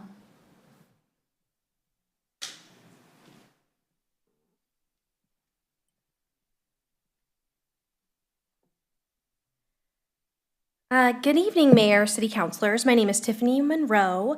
I work for the Eugene Area Chamber of Commerce. Thank you for the opportunity to speak tonight and all of the effort that has been made in all these areas that has been spoken about this evening. I'm here to respectfully urge the City Council to repeal the fire fee and begin the important and difficult work of aligning our budget with existing revenues.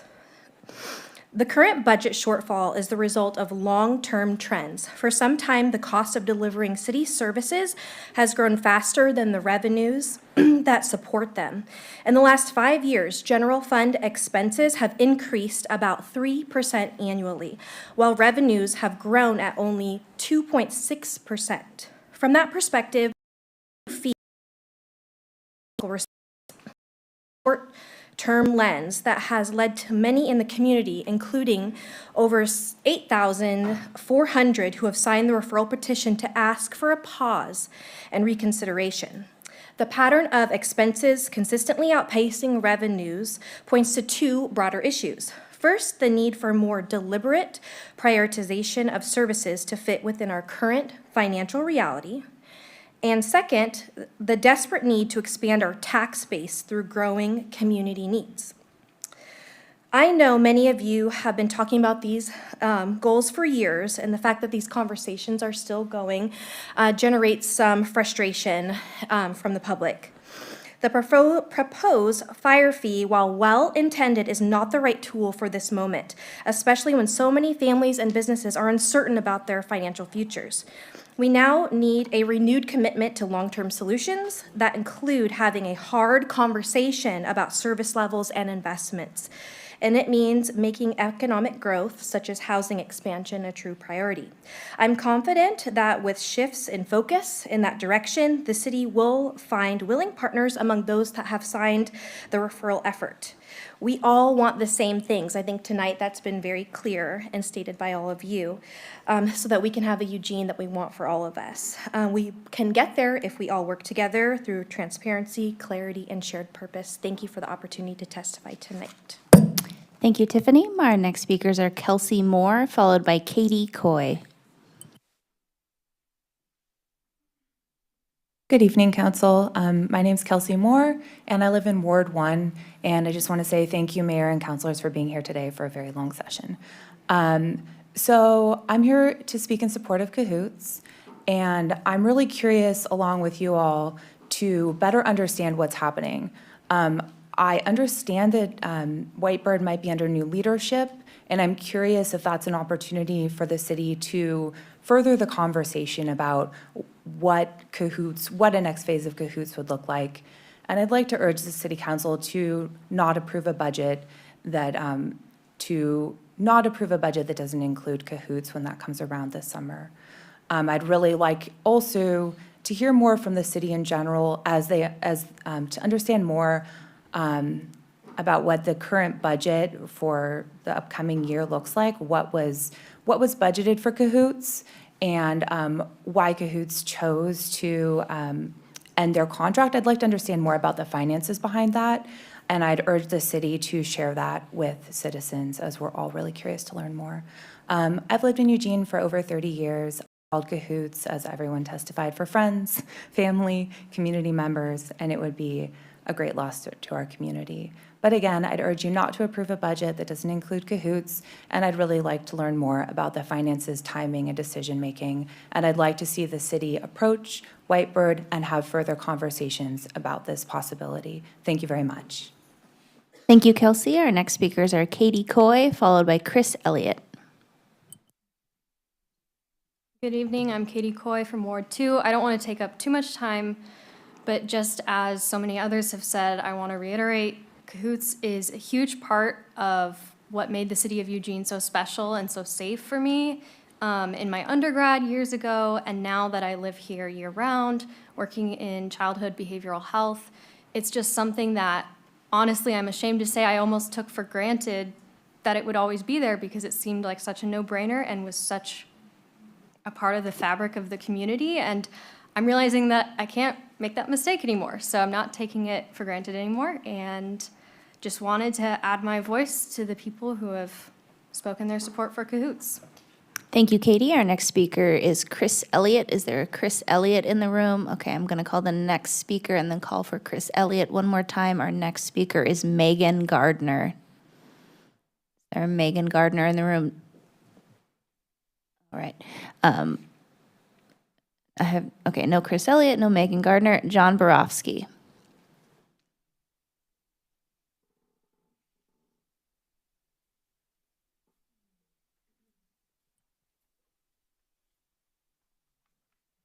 Okay, I'll keep it brief as well. Good evening, Mayor, City Council, and City Manager, and staff. Thanks for the chance to speak with you this evening. I'm here to speak with you about the budget issues that you'll be contemplating in the coming weeks. I am someone who has had the ability to look at this issue from several perspectives.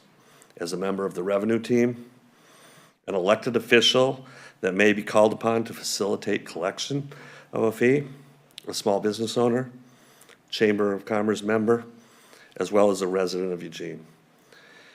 I'm concerned about the situation that we find ourselves in as a community.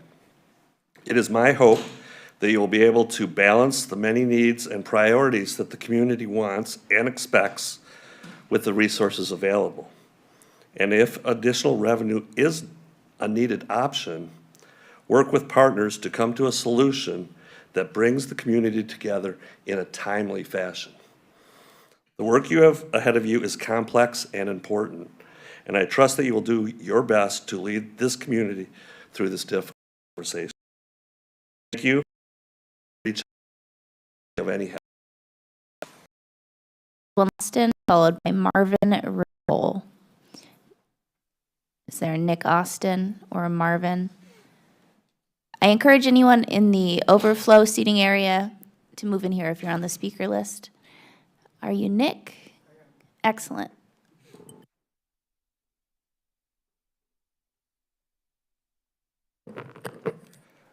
Nick Austin, District 1.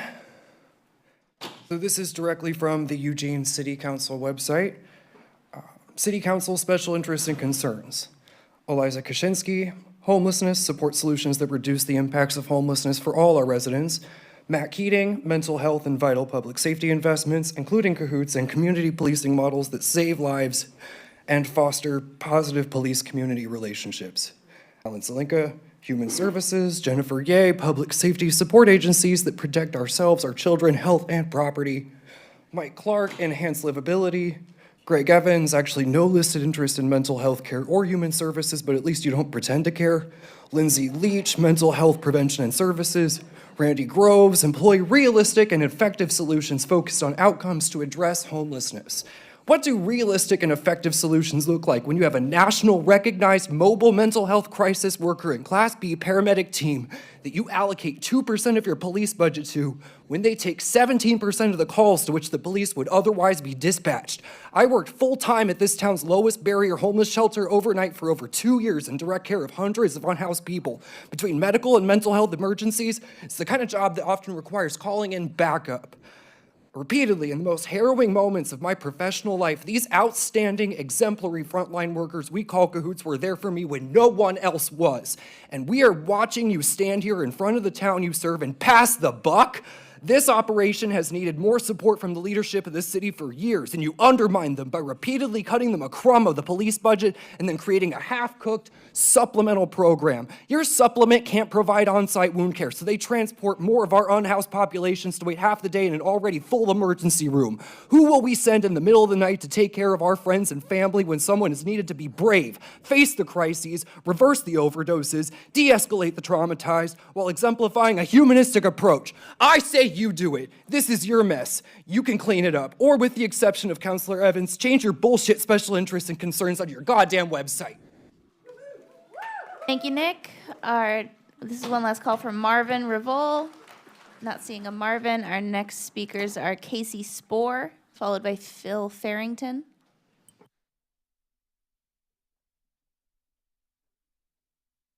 Good evening, Casey Spohr. I don't know what ward I'm in, but I live in North Eugene. Thanks for extending time. I had a speech, but I'm going to shift. I would like to say that I don't think tonight is about a lack of education. I personally have heard you guys that you do support Cahoots. I think what people are asking is to do something. We're here hurting, scared, sad for our community, and we're saying, do something. We're begging you to do something. I don't work in healthcare, but my best friend works in healthcare, my husband works in healthcare, and I just had an experience with a very good friend where I witnessed firsthand, I witnessed the system fail her. I begged for help at the emergency room. I was told, I sat there with her until 3 in the morning until I couldn't anymore and was told, you're probably not going to be seen. It could be tomorrow afternoon. I have a job and a family and a child, and I begged them to listen to me, and they didn't. I was told I could call the alternative mobile line, and I called them, and I begged them for help, and they said, well, it's past 11 p.m. And they said, well, we could send a police car. She wasn't going to get in a police car. It would have absolutely made the situation so much worse. And they said, or you can call us again tomorrow at 2 p.m. because people only have mental health crises between 2 p.m. and 11 p.m., even though I sat in the emergency room from 11:45 until 3:30 begging for help. Some people may be angry, maybe some people are uneducated, but I think more than people, because you guys are the people that are in power, you guys are the people that we can do research, we can educate ourselves, but you guys are the ones that can actually do something, so we're begging you. Please do, so I don't ever have to sit in an emergency room again with a friend who's in a psychotic episode who it ended in her committing a crime and hurting herself and somebody else before she was able to get help. Let's keep Cahoots around so they can actually respond maybe outside of 2 and 11 p.m. Thanks. Thank you, Casey. Our next speaker is Phil Farrington, followed by Greg Irwin. Good evening, Mayor and Councilors. Phil Farrington, I live and work in Ward 1. The City of Eugene, like all cities across Oregon, has been really dealt a pretty bad hand. Oregon does a really sorry job of funding public infrastructure of all kinds, everything from school to Cahoots to all public services. The fact that the proposed fire services fee that you've developed has been referred to the voters shouldn't really come as any surprise to you. The same or many similar factors facing the city's budget are the same ones that businesses and households have been facing in Eugene. Proposing another fee without an end date or with little or no cap on its potential increase was a bridge too far for too many in the community. And though represented as a way of addressing a structural deficit, the fee really doesn't solve the underpinning problem of mismatching available resources with the needs for public resources, public services, and infrastructure of all kinds. Allowing 5% annual increases authorized administratively or by any amount by the council without public approval doesn't give the public comfort that their funds will be necessarily applied to priority services the community needs. So I have two suggestions. One, that the fee that you propose be one for, if you do propose one, that it be for a limited and specific duration. And that in the meantime, you work with all other cities across Oregon, all other jurisdictions to lobby the legislature for an enduring solution to this structural deficit. And two, the city take a step back and do a deep analysis of services, performance, and value in a broader community collaboration rather than just wholesale cutting. I don't think dodging this kind of a budget is going to do us any good whatsoever. Such steps along the way should go a long ways toward promoting transparency in budgeting and governance and foster trust that the city is optimizing use of public resources. I really appreciate all of the service that each one of you give to the community, and thank you for your time tonight. Thank you, Phil. Our next speakers are Greg Irwin, followed by Travis Johannes. Good evening, Mayor Knutson, council members, and City Manager Maderi. My name is Greg Irwin. I'm the founder and CEO of Sapient Private Wealth Management here in Eugene. I reside in Ward 5. Thank you for allowing me a couple minutes to share some more positive thoughts, I hope, this evening. Before I do, however, I'd like to thank Mayor Knutson for bringing a fresh perspective and a new sense of diplomacy to the office of the mayor. I would also like to thank all of you councilors. Yours is a job most of us are unwilling to undertake. Thank you for your leadership. Finally, I'd like to thank City Manager Maderi for her unwavering commitment to the well-being of all constituencies in Eugene. You will leave a lasting legacy. I'm here this evening to simply express my great desire to see our community come together to problem solve and set an intentional course for long-term prosperity for as many Eugenians as possible. As a local business owner, I strongly believe that a robust, collaborative relationship between the business community, local governmental leadership, and the community at large can provide an opportunity to better leverage the financial, intellectual, and physical resources which abound here in Eugene. As a contributing designer and early investor in Elevate 2028, I would like to assure the council that the intent of the Elevate movement is for the business community to be more engaged in thoughtful and respectful dialogue with all of you. In pursuit of furthering the ongoing enhancement of this wonderful place we all call home. In my 42 years in business in Eugene, we have never seen more enthusiasm and willingness by the business community to work together and work with you. We are prepared to roll up our sleeves and work side by side with you to create new and innovative methodologies and solutions.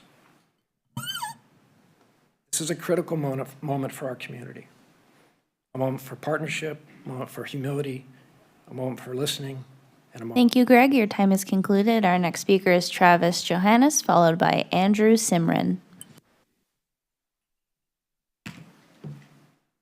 Hello, I'm Travis Johannes. I'm here as a community member. I do also work in social services where I interact with a lot of people who spend a lot of time working with Cahoots. One thing that really stands out to me is the absolute trust that people have in Cahoots. They will come to our site. They aren't even part of our program, but they know if they come, they ask for Cahoots. They don't ask for the police. They don't ask for anyone else. A lot of those people right now probably don't even know Cahoots isn't available anymore. They are gonna have a crisis tomorrow and reach out for Cahoots and realize that they are SOL. I think Councilor Groves, you said, I believe, $2 million for Cahoots. How much for police? How much for curbside parking enforcement? A document online that I found said $9 million, $173 million for police. I believe it was $3 million for Microsoft 365. Like, if we cannot find enough money to fully fund Cahoots like we fully fund police, and we pretend to call them a pillar of our public safety, I don't know. I hope you all aren't the mayor and city council that lets Cahoots die, because that would not be a great legacy. Thank you all. See you all in 2 weeks. Thank you, Travis. Our next speakers are Andrew Simran, followed by Kathy Shaw Bassett. Good evening, Mayor, Council, and City Manager. My name is Andrew Simran, and I reside as a homeowner in the River Road neighborhood. I'm here in support of electrifying and reducing our greenhouse gas emissions. Part of this, part of the climate crisis, many young people are having mental health issues with absorbing all of the changes that are going on in our world. And services like Cahoots can help prepare people for the physical and mental externalities that climate change brings onto the community. So I'd like to, again, support for electrification and support for Cahoots, and I'd like to yield the rest of my time so more people can talk. Thank you. Thank you, Andrew. I'm going to read the next 5 speakers just to give some situational awareness. We have Kathy Shaw Bassett, Lindsay Shields, Jasmine Hatmaker, and Kim Arscott. Is Kathy Shaw Bassett in the room? Is Lindsay Shields available? Excellent.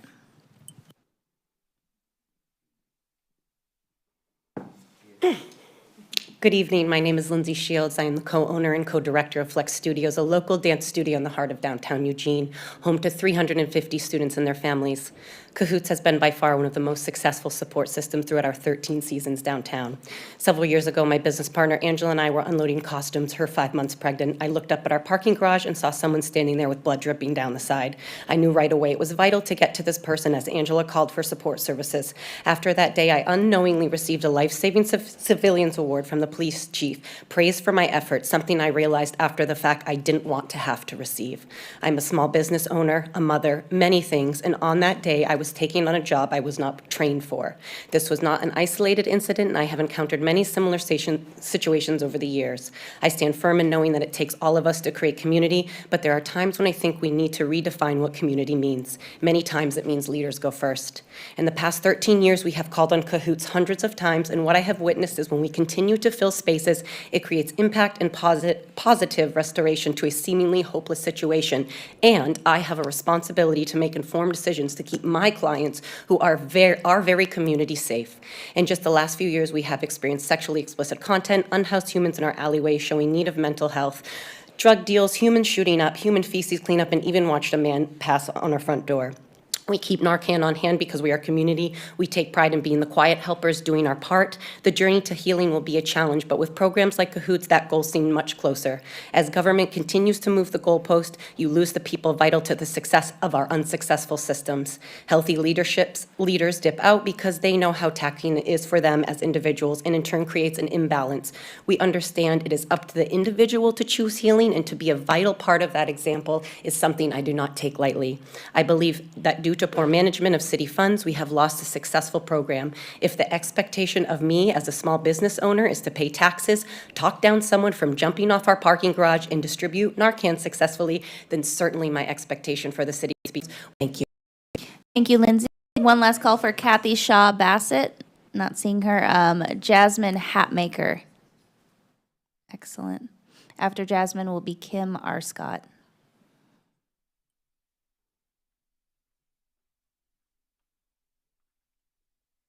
Good evening, Mayor, councilors, and members of the public. My name is Jasmine Hatmaker, and I live in Ward 5. I'm also from Eugene, so I have a genuine interest in the future of Eugene. Thank you for the opportunity to speak tonight. I want to focus on what I believe is at the heart of this conversation, how we build a city budget that actually works, not just this year, but 5, 10, and 20 years from now. The fire service fee may address an immediate need, but it doesn't solve the root issue. Eugene has a structural budget deficit, and this fee is a Band-Aid, not a cure. We can't keep patching holes while avoiding the harder but necessary conversations about long-term fiscal strategy.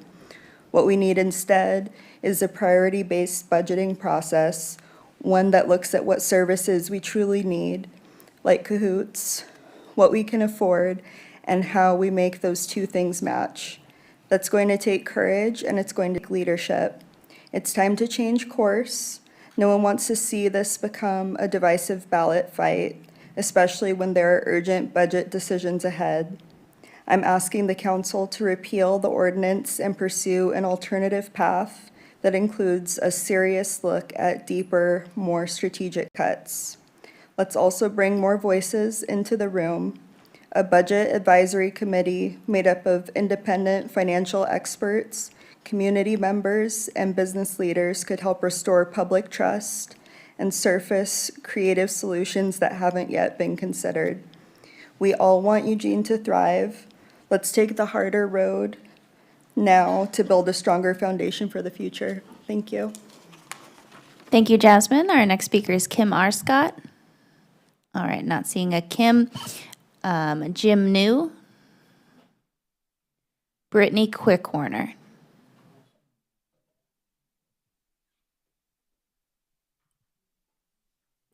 After Brittany Quickwarner, I will call for Kim and Jim again, and then it'll be Eric Parrish. Good evening, Mayor Knutson, councilors, members of the community. My name is Brittany Quickwarner. I'm the CEO of the Eugene Area Chamber of Commerce, and I appreciate the opportunity to share our perspective. Thank you for extending the time a little bit too. Let me start by saying this. We care deeply about this city, its people, its economy, its businesses, its future. Our chamber has stood by the city for years, supporting funding for essential services like public safety, parks, roads, libraries, and working on critical issues like downtown revitalization, homelessness, riverfront redevelopment, airport expansion, to name a few. That commitment has not changed. We also recognize the very real challenges you face today. We've had the honor as a community to have an incredible leader in Sarah Maderi at the helm as city manager for the last several years through a series of impossible situations. And yet again, we find ourselves in another difficult situation with tough decisions ahead regarding the fiscal sustainability of our community. We hear from our businesses and our community members every day. They are worried, not just about one fee, but about what lies ahead. A cooling economy, increasing costs, and uncertainty about how they're going to keep their doors open and their families afloat. Now is not the time to add new financial burdens without clear, time-bound plans and public accountability. Many Eugene residents, over 8,400 of them, signed a petition to bring this issue to a public vote. That's not obstructionism. That's community and civic engagement at its best. These are not just business owners. They're families and educators and workers and retirees, and they're saying, let us be a part of the solution. Let us have a say in permanent costs to our families. We know the contention of a citizen-led initiative public vote. That was never our first choice, and we don't think it's the best case scenario. We still believe there's a better way. Let's reset the conversation and come together to find budget reductions. Let's enlist community and business leaders to co-create a sustainable plan that prioritizes the services we know we need. Let's focus on efforts to proactively expand our current tax base to meet growing community needs like housing and economic development. And let's give the public a chance to weigh in on any new permanent fees.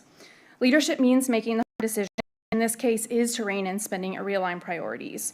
It's not a moment to double down on what divides us. It's a time to pull together. And I truly believe Eugene has the people and the values and the will to find a better, more united solution. Thanks. Thank you, Brittany. One last call for Kim Arscott or Jim Noon. Not seeing anyone come forward. Our next speaker is Eric Parrish, followed by John Williams. Good evening, Mayor Knudsen, honorable council members. My name is Eric Parrish, and I live in Ward 5. As a 43-year resident of Eugene, having lived or worked in every ward, I'm deeply invested in our community. Today, I'm here to express my concerns about the Eugene Fire Service fee and its potential impact on small businesses like mine.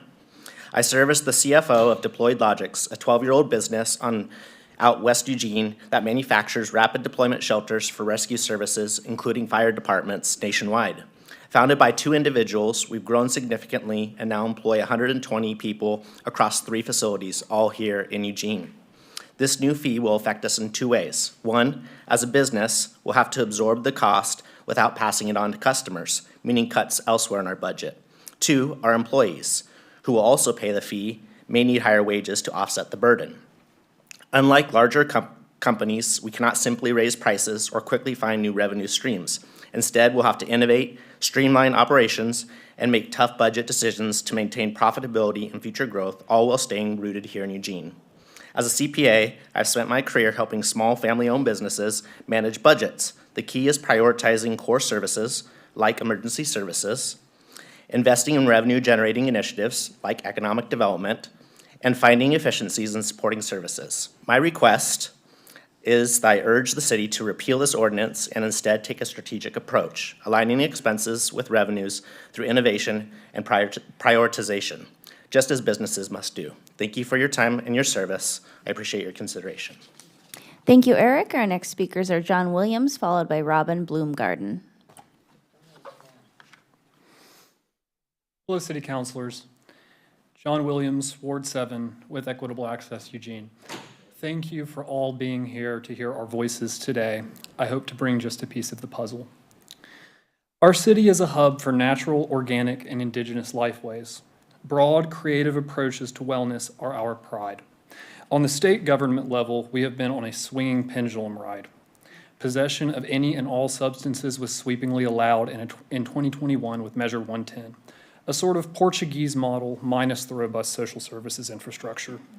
Last September, HB 4002 once again radically reversed course, recriminalizing controlled substances with a classification schedule that closely resembles Richard Nixon's Controlled Substances Act of 1970. Wow, that's a stark shift, and not a very nuanced shift. Thank you, Councilor Keating, for noting the recent advances in radical and extreme policy. Would you be surprised to learn that both the measure and the House bill enjoyed financial backing from celebrity billionaires? Our proposed resolution aims to bring community perspective and common sense back into this discussion. Thank you for your time, and please consider joining us in prioritizing the removal of dangerous drugs from our community. Our model is rooted in law enforcement's deprioritization of healing plants and fungi with long histories of promoting human flourishing. Grow, Gather, Gift has been a sound model in the U.S. for over 25 cities, saving time, money, and lives. Our full resolution can be read at equitableaccesseugene.org, and I look forward to speaking to all of you more. Thank you, John. Robin has yielded her time, so our next speakers are Tim Swenson, followed by Bill O'Brien. Is there Tim Swenson in the room? All right, moving on to Bill O'Brien. Moving on to Mark Peabody. Moving on to Mika Scott.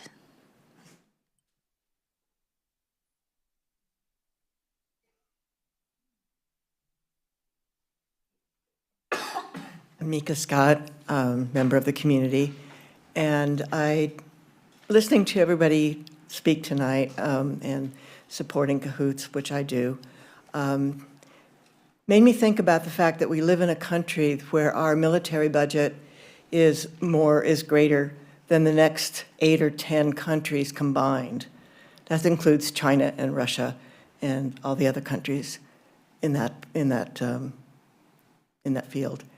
So, and at the same time, we're cutting things like Medicaid and Medicare and possibly Social Security services that keep people alive.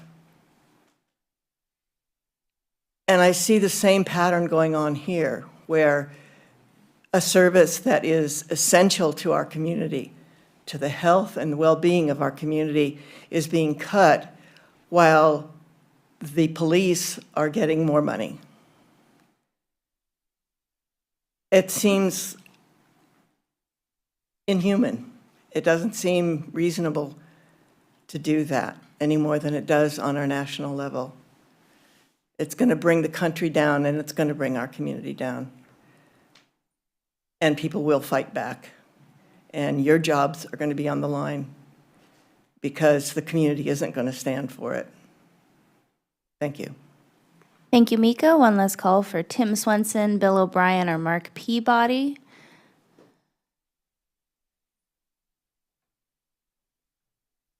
Hi, I'm Mark Peabody. I want to talk about Cahoots tonight.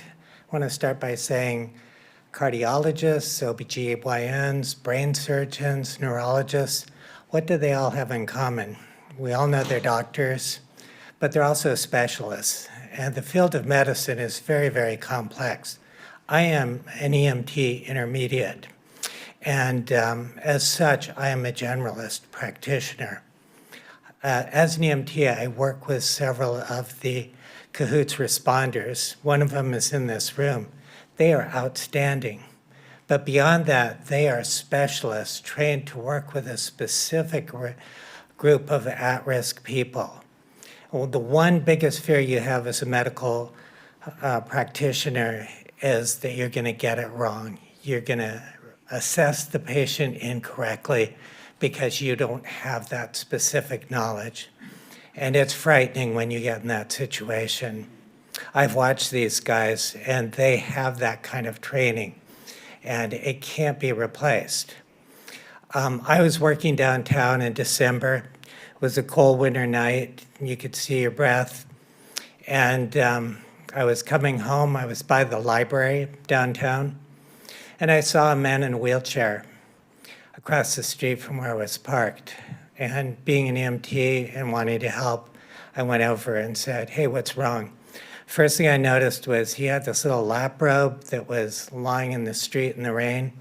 He had a water bottle that was knocked over. He was incapable of reaching for the bottle. I asked him, "How can I help you?"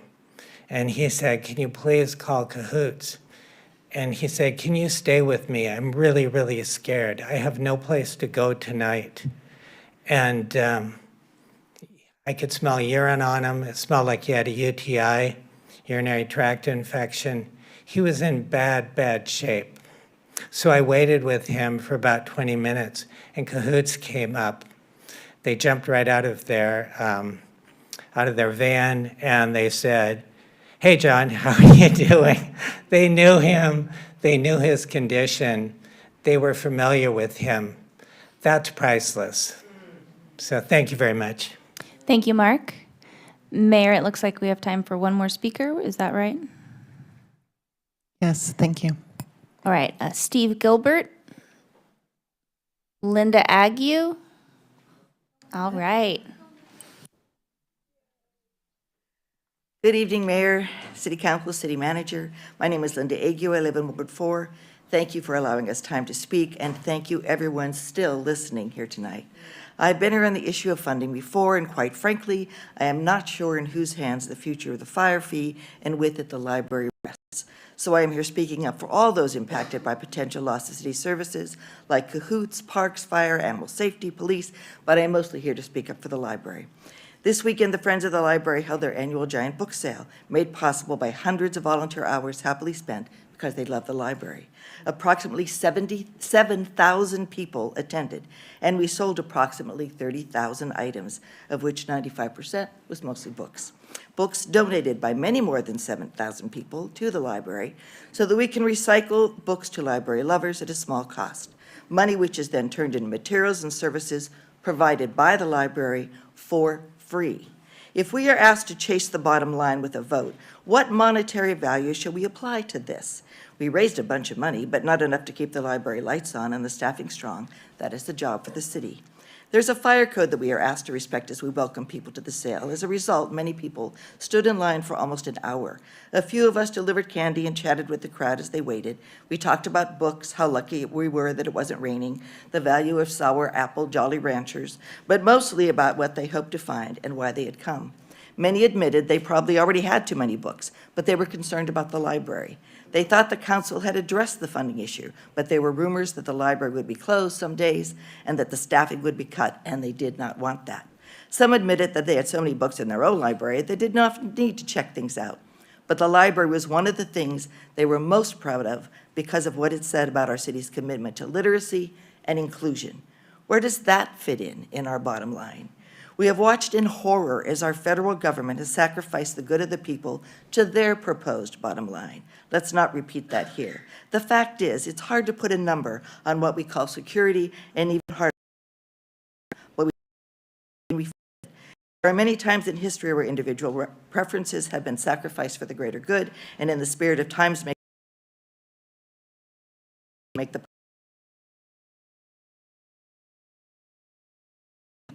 Thank you. Thank you, Linda. I now will close our public comment period for the second time this evening and just want to reiterate some of what you've heard from this dais and our appreciation for all of you who've come this evening to share your thoughts. Thank you for being here tonight with us. And with that, I will close the April 14th, 2025 City Council meeting. We are adjourned.